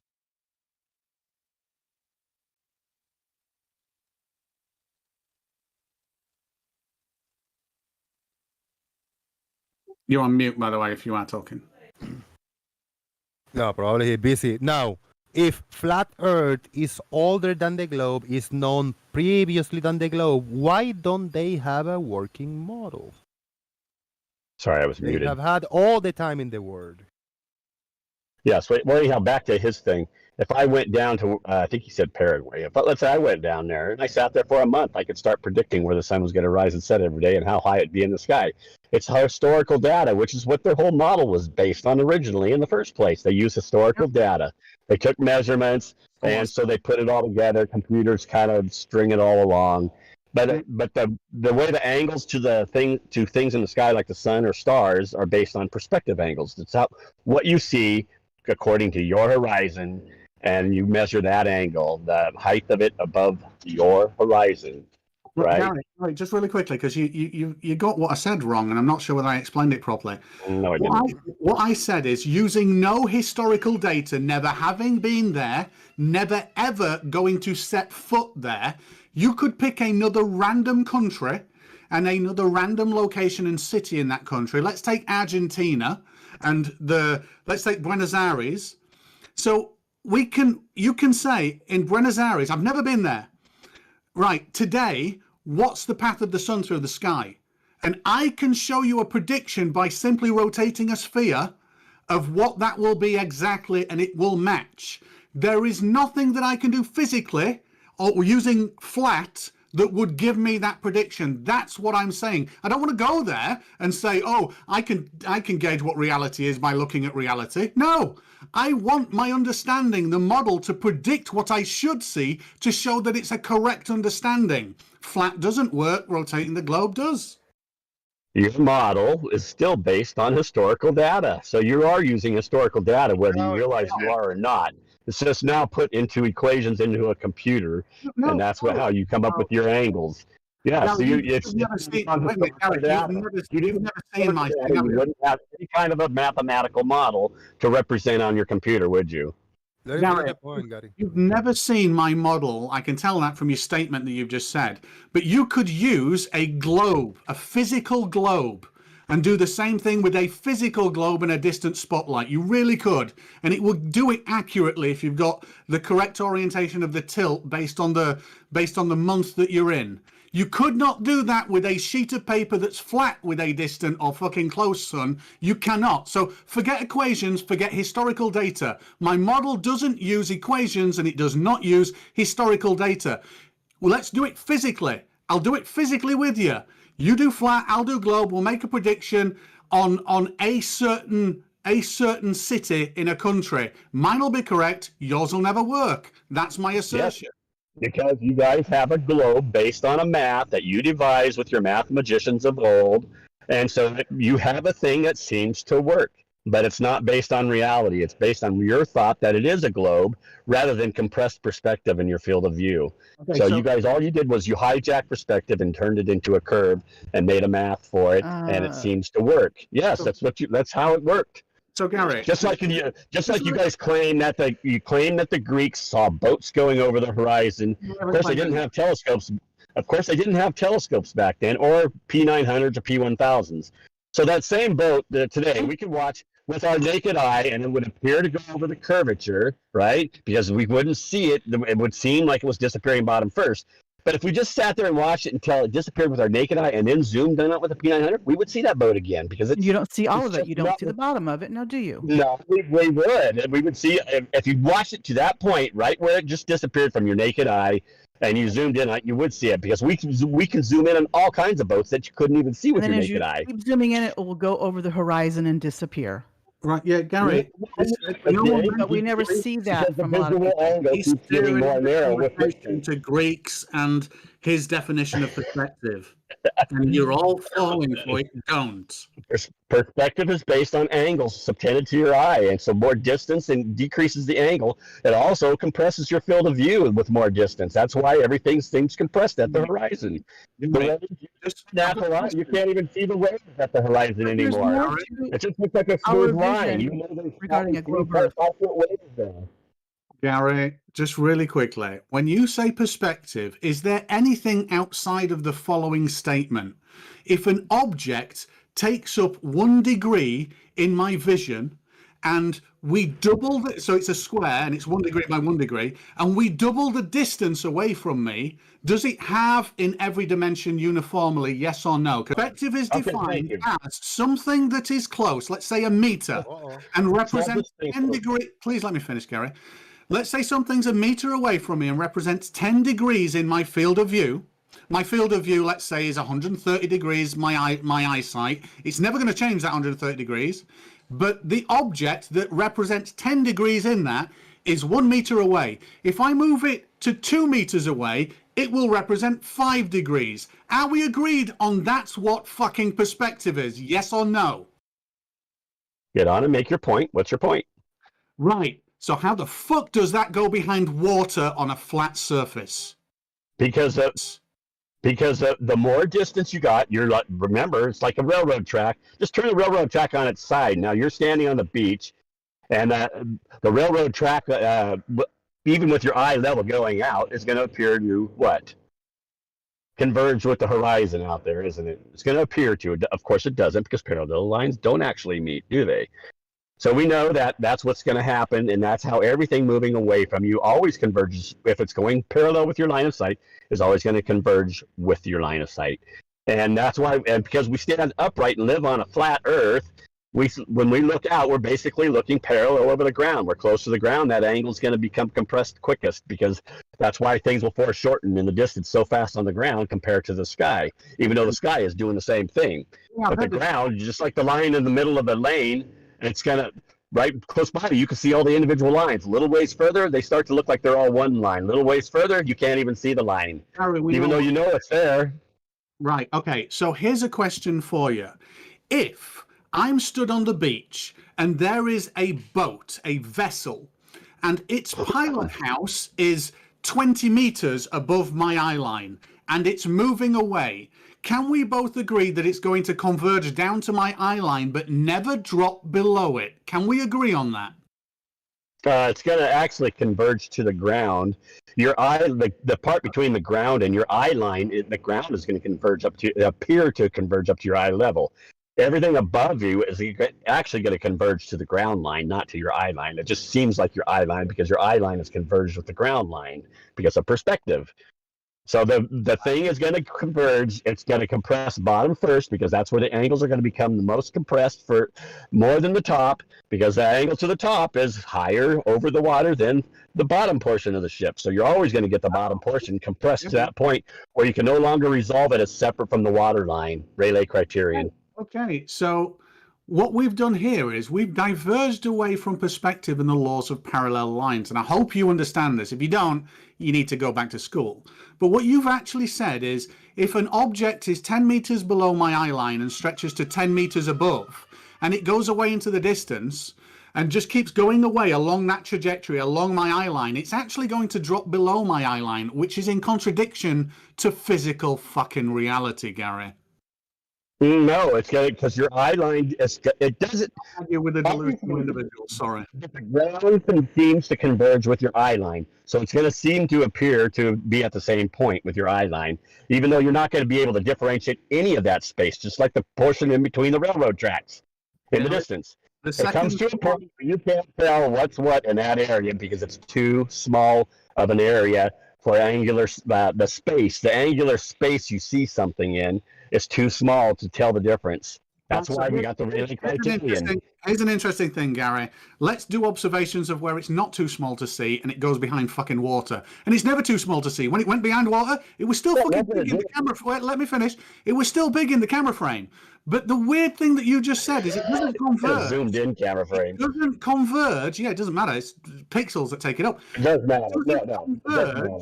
It doesn't converge to my eye line. It says, fuck you, eye line and parallel lines. I'm going to fuck off somewhere else. Now, in that detachment from reality, it is no longer worth having a conversation with someone that is not within reality. I know. I'm talking to you. You're not within reality. I agree.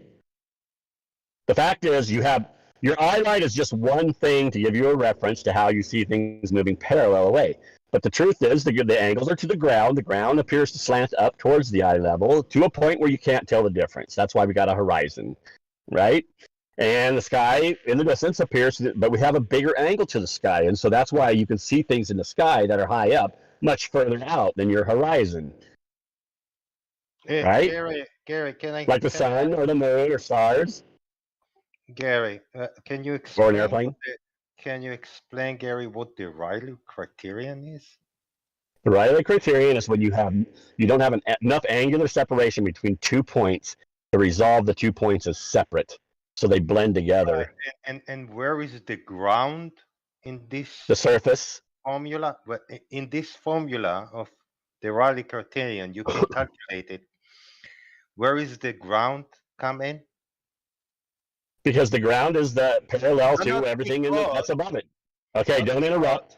Don't interrupt. Never mind. I'm not going to argue with you, Tyke. I'm not even going to talk to you. I'll talk to somebody else. But that's what you do, Tyke, every time. Which letter? You start yelling before I can ever finish an answer. I'm not going to talk to you, Tyke. You didn't start to answer. I didn't have a chance to answer. You interrupted me immediately.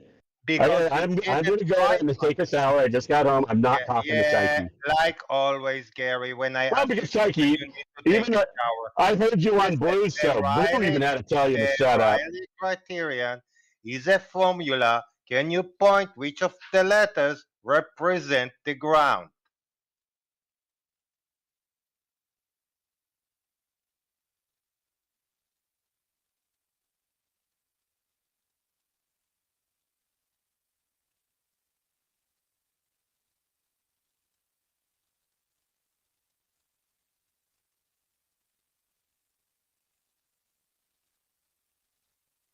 I think the issue, Chaiki, is that's like walking into a mental asylum where people are schizophrenic and then asking someone to recite Shakespeare. That's not going to happen. Well, I'll answer you. I'm not going to talk to Chaiki because he interrupts constantly and will never let me give an answer. Well, let's see you answer him then. It's just simply 2 points with not enough angular separation between them, so you can't resolve them as separate. Of course, the ground, you're closer normally to the ground. When you're watching a boat, you're going away. You're usually standing on the beach, and so the bottom of that ship is going to converge into that compressed area I call the vanishing zone. It's like an area where all the angles are too compressed for you to see any more further surface detail, like waves. You can't see any more waves at that point with your eyes. And by the way, you mentioned a minute ago the ship looking big in the picture frame. Yeah, when you're zoomed in, it looks big, but when you back off the zoom, sometimes you can't even see it. Yeah, but nothing there is on the ground. There's 2 lights on the ship, and you can't see them both. Even those lights will disappear over distance because they just won't be able to be resolved in that angle. Just like that, your eyes have one level of angle they can still see things in and resolve detail. A P900 or a P1000 has a different ability to see within that angle because you're going to increase your focal length, which is going to decrease the field of view, and therefore all the pixel space is available to define that little tiny field of view that you now have focused on. That's why when you zoom in with a big camera like that, sometimes it's hard to get it put right on the thing you want to aim at because it's such a small field of view. You need to learn when to stop talking. So that easily refuted. I'm not talking to you, Chaiki. Everybody else but Chaiki. Shut up when I'm talking. I'm going to go mute. I'm not going to listen to Chaiki or talk to Chaiki. You need to give mic time to other people. You can't keep talking forever. So this is easily refuted. I cannot talk to you though. I don't talk to me then. It is easily refuted. I'm going to keep interrupting you as soon as you start. Why you keep interrupting me? Because that's what you do to me. No, I don't. Yes, you do, Chaiki.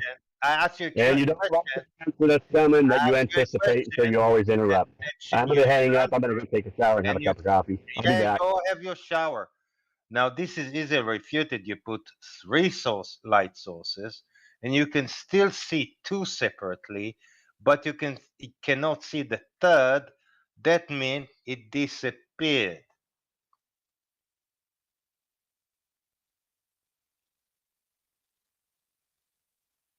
I should say equally distant light sources.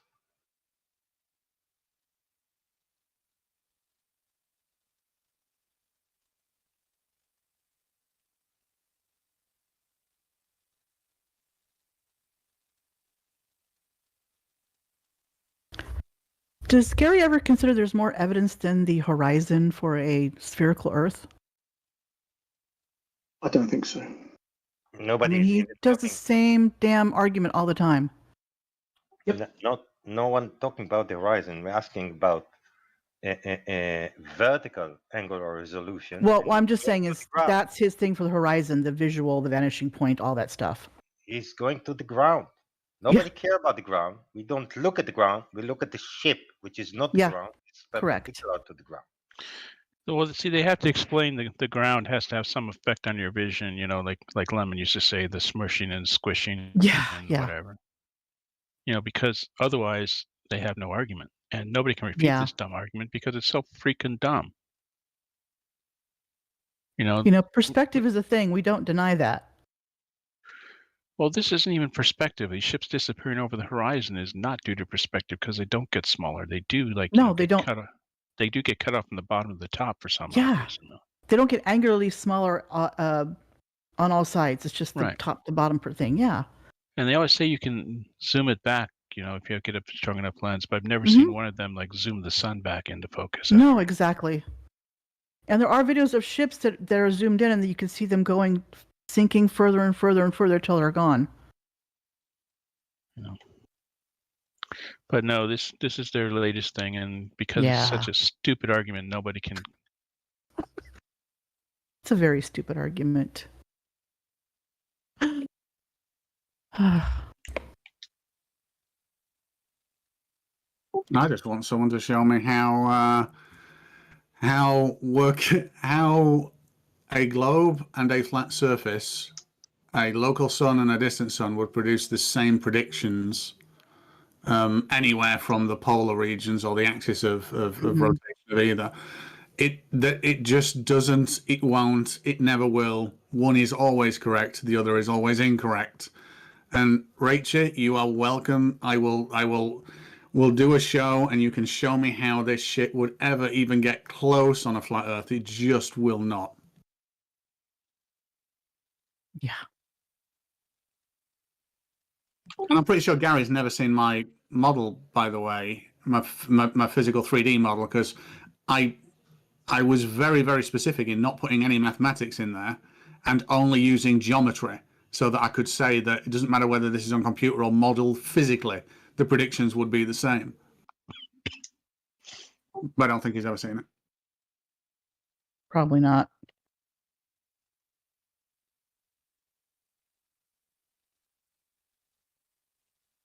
Oh, they've gone to sleep. No, I'm here. I'm just typing something. Just have this person in the chat that does not understand anything. But anyway.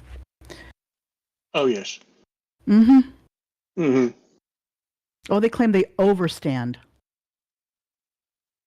Overstand. Wow. Yeah.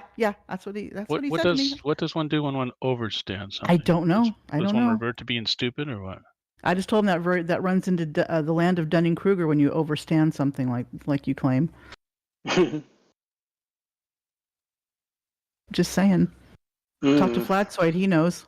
Oh, Failzoid is the ultimate. Failzoid. Oh my god. He's gonna win top left, and he doesn't deserve it. He's too left, and or he's yeah. He's too left and not enough top. Or he's too top and not anyway. Yeah. Whatever he is. He's one and not the other. He's like high above Mount Stupid. Yes, I get it. Sorry, I was away from the keyboard. I miss everything, but shout out to everybody for holding the floor. I was making We're doing our best. Going to the little boy's room, and then I did a few phone calls. Yeah, and you I want to missed Gary having to leave and go get a shower and stuff, but I'm sure he'll be back. All right. I want to just give a big shout out to Turing Test 2 that shared the love for $20 on PayPal. Thank you so much. I typed in earlier, cry for help for anybody who want to hook me up, PayPal me or super chat me, and share the love because you got money and I don't. Thank you very much. I appreciate it. Thank you, Turing. Good to see you, everybody, over here in Discord. I appreciate it. And in chat. Yeah. Day 2. Today's day 2 of Unbroken being here on YouTube, and I'm planning on keep going and going. Tomorrow will be day 3. Looking forward for the day 15. That will be the halfway into the month. And then after that, the day 30. When I reach the day 30, I'm going to call that a month. And, it could be 31, 30. After the day 30, then I'm going to start calling it the Daily Boom again. Because it hasn't been the Daily Boom for a long time. Thank you very much. So what happened with Gary? But he didn't rage quit, right? He just had to leave for reasons. Well, he wouldn't talk with Chaiki, and Chaiki wanted to talk to him, so it was time to go for a shower. Oh. Yeah, I had to stop talking to him because when someone says that if an object is equally above and below and goes in a straight line away from you, it's not going to converge to the center of your vision. It's going to fuck off towards the ground for some reason. When someone makes such a erroneous observation about reality and then believes it to be reality, that's just delusion. You can't have a conversation beyond that point. No. I hear that, man. That's like me saying, this flat earth because there's dragons and dragons fly in the air and they breathe fire and it's fucking amazing. It's like, at that point, don't fucking talk to me because I'm batshit crazy, okay? I wanted to tell Gary something, but even though he's not here, I still can tell him.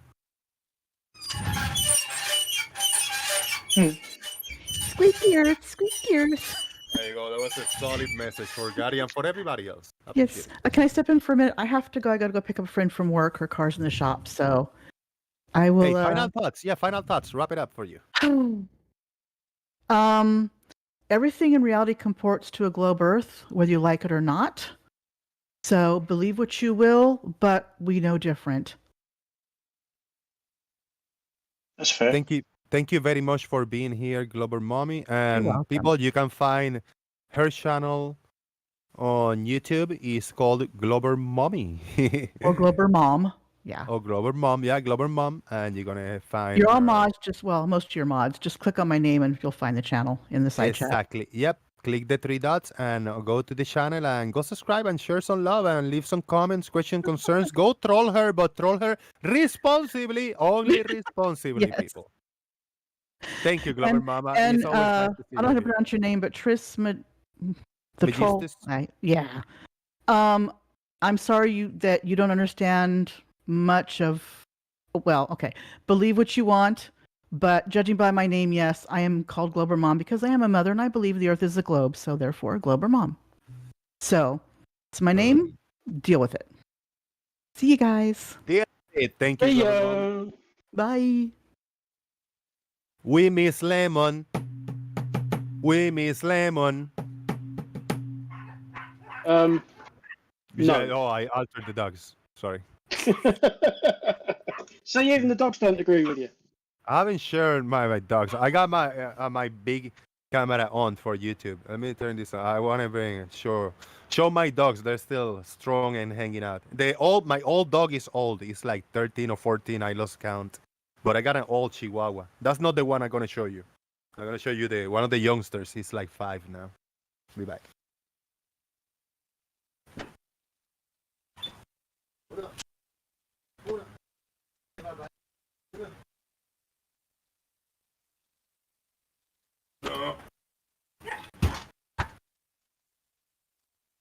Okay. This is Uno. This is Uno. I'm not telling you like this is one of the dogs. No, his name is Uno. Like his name is one in Spanish. Uno. Say hello. Say hello to my little friend. Speak. What are the other ones called? Dos and Tres? I call them uno, dos, tres, and cuatro. And then we got dos, tres, y cuatro. They went to different families. We kept uno. Oh my god, that's such a cop out of naming. That's because you could have named it A, B, and C. Dog A, dog B, dog C. We didn't plan on keeping any, so I had my missus. She bought a female Chihuahua, a puppy female Chihuahua, like a few 3 or 4 months old. And then when she grew up and she was pregnant the first time, we didn't plan on keeping any. So I said, like, we're gonna keep him for like the first 2 months, and then we're gonna give him to family. So I said, like, we're not gonna give her names because we're gonna feel then, too close if we give name. So we're gonna just gonna call it uno, dos, tres, cuatro, and we could differentiate him. But we like the name, and we kept Uno. Yeah, we said like we gotta keep him. He was the first one of the little puppy. So we got Uno. We got the mom. We got Pollo. Pollo, chicken. We got Pollo. Is my oldest dog because I had an old Chihuahua dog. His name was Broccoli. And when he was about to turn 2, he got run over by a car. It was broken. It was really sad. And then my wife, back then, she came up with Pollo, with one dog, and it was this abused, skinny, with a skin condition, ugly, the ugliest Chihuahua dog. And she said, I got you this. I know it's not going to replace the other one, but I know you wanted a Chihuahua, you want a dog, so hang out with him. And he was so scared, and so I said, like, we got to call him Chicken, He's a chicken dog. So we call it Pollo, and Pollo is about to be 14 years old. Still hanging in there, man. Wow. The man, he's the man of the house. Is it still a chicken? He's still a chicken, yeah. But he bit once. One old man was gonna pat him. I said, like, can I pat him? I said, I don't know. He's not a people person. He said, I'm gonna pat him, and he went hack, and he beat him, and he made it bleed. And I said, holy shit! And the man like, hey, it was my fault. I shouldn't. I said, yeah. So he bit once. Shout out to the dog. Well, first of all, you need to let them smell you and never come to the dog from above. Dog you don't know, come from below, because that when you come above, it's a threatening move, like you're going to beat them or something. Yeah, but this one is evil. You see how they like oh, he doesn't. I mean, it's just a small dog. He doesn't nothing, dude. a stranger come over. Look, he's looking at somebody.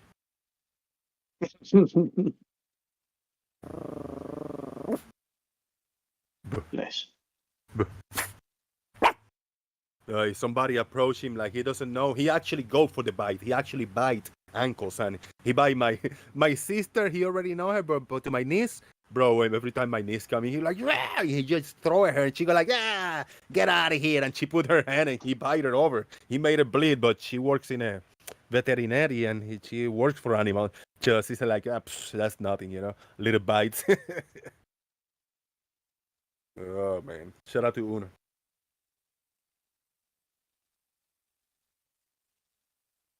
Now with Pollo, I got Pollo smoking weed once with me. It's rough. He liked it. He got high with me once. Which I think almost everybody. Really?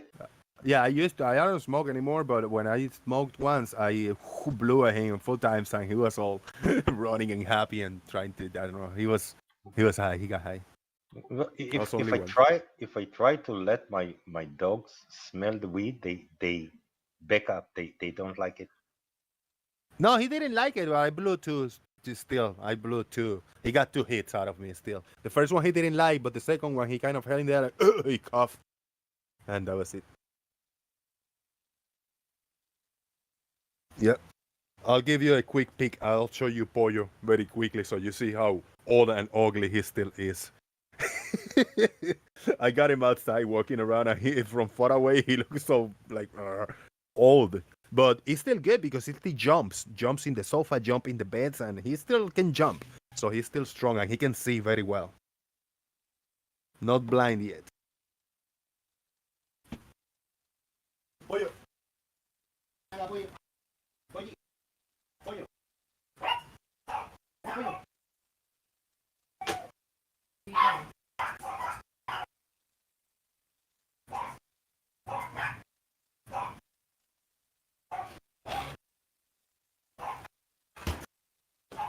Pollo is a bigger Chihuahua than the other one.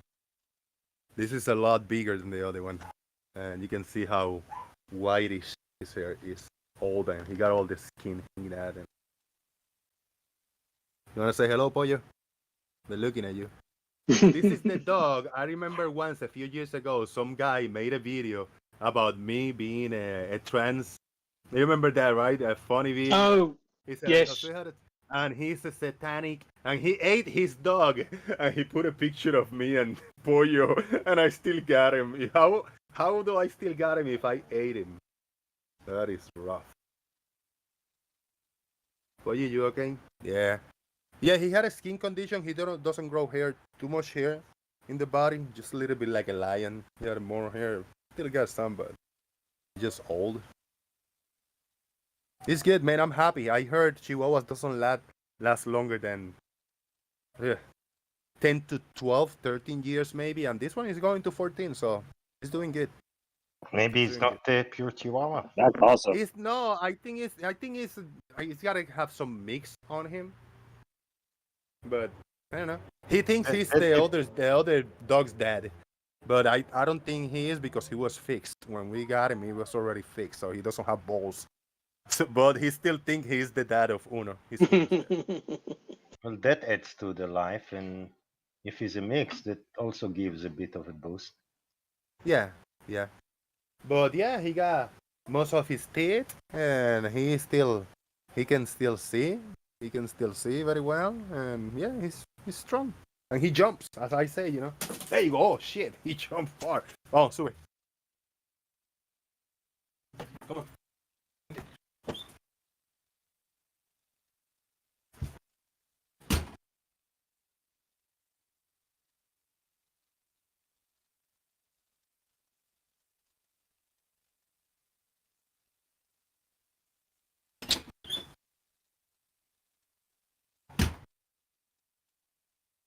Ugh, the old one smells like old dog. Mario, I shower him today, and tomorrow he smells like old dog. It's already this nature, man. Yeah, he can't help it. Yeah, he can't help it. Yeah, but it's cool, man. I've been a dog person. I mean, I'm a dog person always, but When I was in Puerto Rico, I never had a dog, long-term dog, only when I got here. After 2005, when I got a dog. Yeah. Yeah. Woo! Yeah, shout out. If anybody want to send me money for snacks for my dog, there you go. There you go. We got some money. Okay, let's see what we got. I just got a notification. See what are the odds. And it says... This is by Nestle Wipes. Is this you?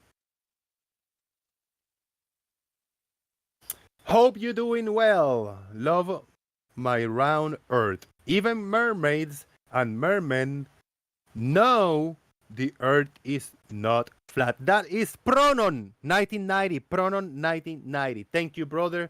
And that was 6666. Give it to the little puppy. I'm gonna use this 666 to buy some little snacks or something for him. I appreciate it, brother. Yeah. Not a problem. Yeah, I got it. Always, yeah. always a dog lover. Hey, always, man. And I mean, with all the struggle I've been through and all that stuff, the dogs are healthy. They gotta be loved first, but they gotta be fed. You know. That's how I am with my cats. That's it. Yeah. I was never a cat person. My sister had cats. My nephew had cats or whatever. We had a cat once for a short period of time, but we weren't a cat person, so we had to bring it to somebody that liked cats. We tried it, man. We tried Oh, it. I'm always the cat person. Yep. Yeah. My remaining cat is getting spoiled rotten because she is the remaining cat, bless her. Yeah, yeah. 17 years old. Yeah, my partner, she's allergic to cats, but she still wants a cat. As for today, every time she sees a cat, I'm like, oh, cute. I said, like, not even think about it. With our dogs, fucking man. Wait. We Is can't. she allergic to cat or cat fur? Because there are furless cats. Well, cat fur. The hairs. Well, yeah. The there shedding. are furless cats. Maybe she wants one like that. Yeah. Mm. And shave can the always cat or buy you a hairless cat. Yeah, you could get a hairless cat. I mean, they're ugly as hell, but they're sweethearts. Oh god, Yeah, they are but- ugly, aren't they? We couldn't afford it, man. Fair enough. We couldn't afford that, bro. Shit, them fuckers gotta be Yeah. expensive. Oh yeah, no doubt. Yeah. I used to watch Caesar Milan a lot. No, not anymore.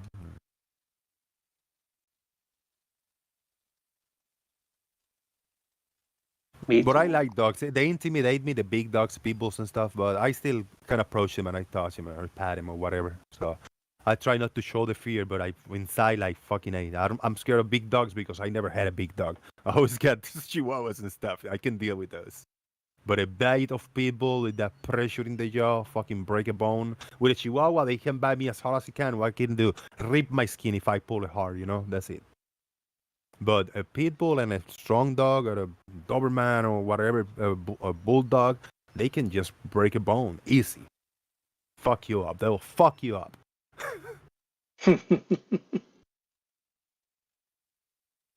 Why would they do that? Animals are. I mean, I never trust an animal 100%. I trust my dogs, but because they're small, but if they attack me, I mean, they can hurt me bad if they attack my face, get an eye or something, like rip my tongue or my lip or something. If I get them really close and they just want to just attack out of nothing, it can happen. Animals are unpredictable, bro. So what if that happened with the people and you just patting it and he just want to go, and rip your hand off? Fucking A. Well, the closest I had to an attack was I was walking on the sidewalk with sandals, and some boxer tried to nip my She actually did nip my heel. Yeah. But Well, that's smaller, right? The smaller. no boxers. Well, they I medium. mean, all boxers are quite big. Yeah. They're medium. But that's because of her owner. It's not her fault. Right. Hmm. This is Bella. pronounced cat? Yesterday, I took my dog to a dog yard, and a woman was coming out with two big dogs, and the bigger dog, she couldn't even hold him. When he saw us, he got loose, and he lunged right at me, but he was just friendly. He was jumping and looking for a hug. Yeah. Yeah, my nephew has a cat, and every time, I mean, he lives a little further away now. I haven't seen him in probably 4 or 5 months.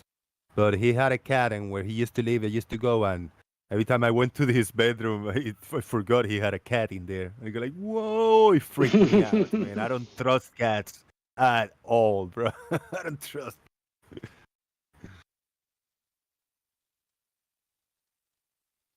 Now, it looks like a wolf, and it looks a little surreal. I've seen people messing up with wolves like that, but this one doesn't look that real. This one looks somehow, I don't know, overimposed. Like it's glued there, huh? Like it's Photoshop. Yes, look a little bit off. Yeah. And my dogs, I buy them dry food, like the cheap big bags of dry food. They go through them, bro. They eat a lot. But every time I eat something, I give him a little taste. Either if it's bread or fruits or rice and beans and shit, I just give him a taste to all of them. Always, fuck it. I say the day I don't have dry food to buy him or food to actually buy him, I'll give him food to whatever I eat. I'll give him a little bit to each. What do you mean they eat a lot? I have a 7-kilo dog. She eats about 120 grams a day. I don't know what is grams, but I say I buy a 20-pound bag of food. I'll go by pounds, so I don't know. I'll get a big bag of food, and it will last them a week, maybe. That's nothing, right? But for Chihuahuas, for being small dogs, it's a lot of food. Right. I was worried if I didn't have 2 dogs now. I buy a 12 kilograms, about 26, 28 pounds. She will not go through it in 3 months. It may make really? It spoiled. I tell you, 120 grams. How much is it in pounds? Let's see. 70 pounds, 65, 70 pounds. I just put that out of my ass, probably. No. Oh, kilograms. Oh, no, you're not talking kilos. I don't know. It's just over £2 per kilo, isn't it?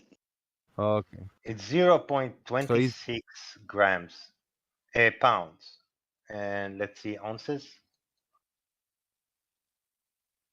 I don't know. I'm confusing the conversion, man.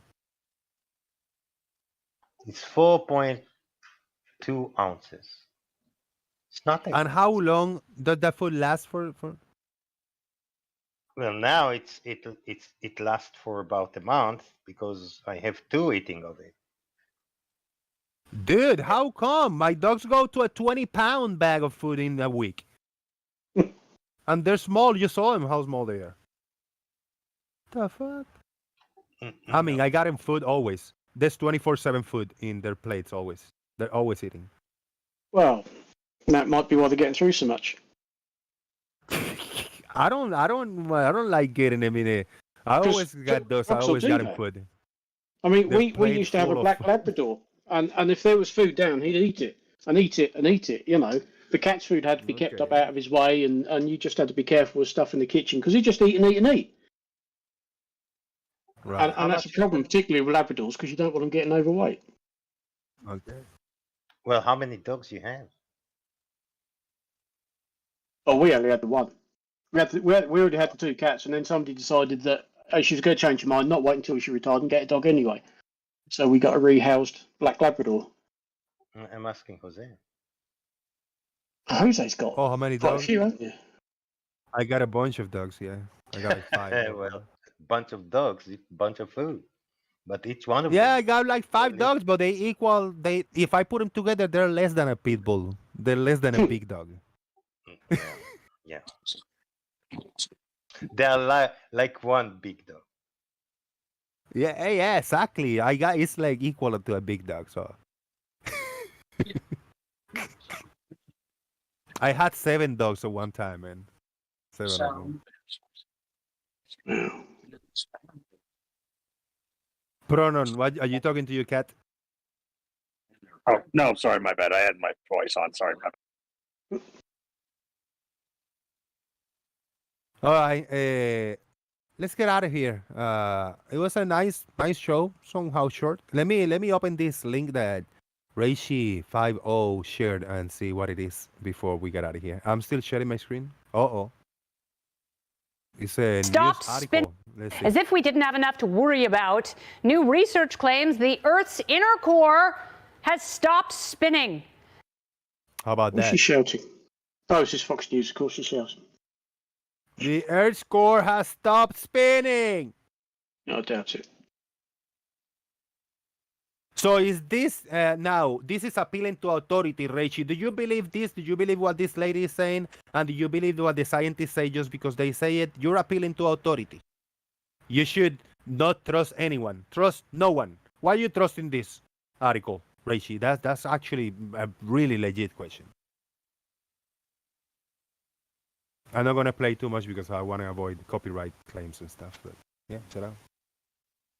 Thank you, Reishi. Appeal to authority. What the hell? I'll leave the beauty with the planet in there in the background. Whilst we do some final thoughts. Carl K. Final thoughts, man. What's up? Oh, man. Thank you so much. Appreciate that sentiment. All right. We'll see you next time, bro. Chaik. Final thoughts. It was a nice show, but I wish we had more flat earthers. I mean, Gary's a one-trick pony. He just repeats himself every single time. Otherwise, was a very good show. Thank you. Thank you very much. Oh, I got it. Reishi50 is not, she's not appealing to authority on the news or the scientists. Just in Michio Kaku. Michio Kaku is Reishi's 50 authority. Okay, thank you very much, Reishi. Very well concluded. In Michio you trust, I guess. You know I like trolling responsibly, but that's, you know, it's kind of rough, Reishi, when you, I mean, don't want to accept certain things they say, but other things you accept is kind of like cherry picking, somehow like cherry picking. That's 100% cherry picking. Sorry. Thank you very much. Farmer's Boy, final thoughts. Yeah, nothing really much to add. Great show. Thank you very much. Thank you for being here. Appreciate it. Thank you very much. Thank you very much. Gary, final thoughts.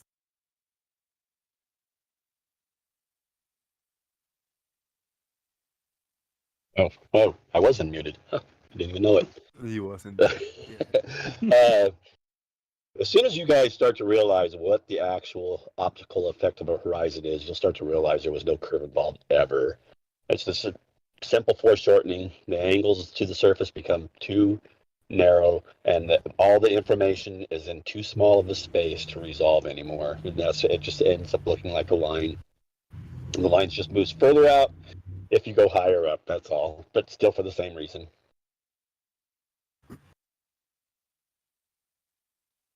Thank you for coming, Gary. Always welcome. Pronon 1990. Final thoughts.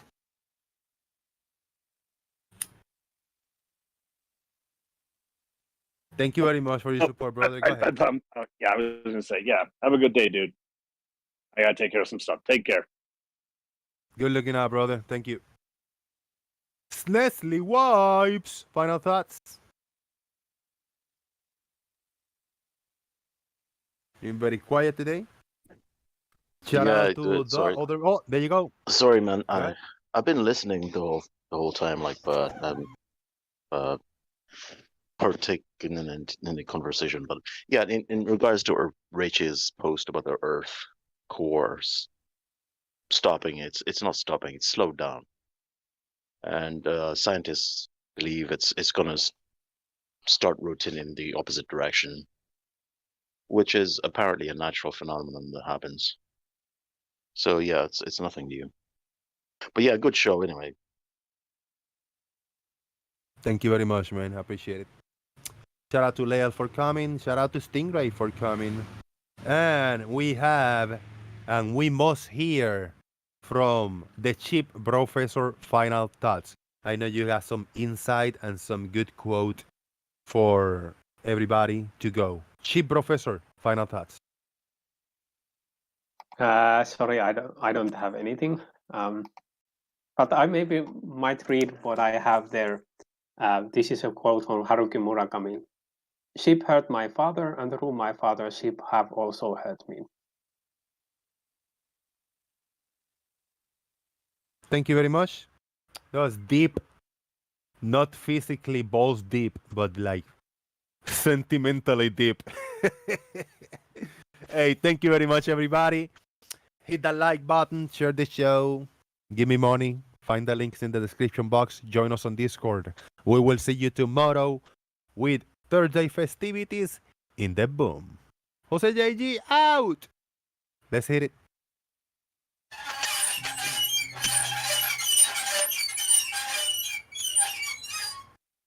Solid. Very solid. Boom.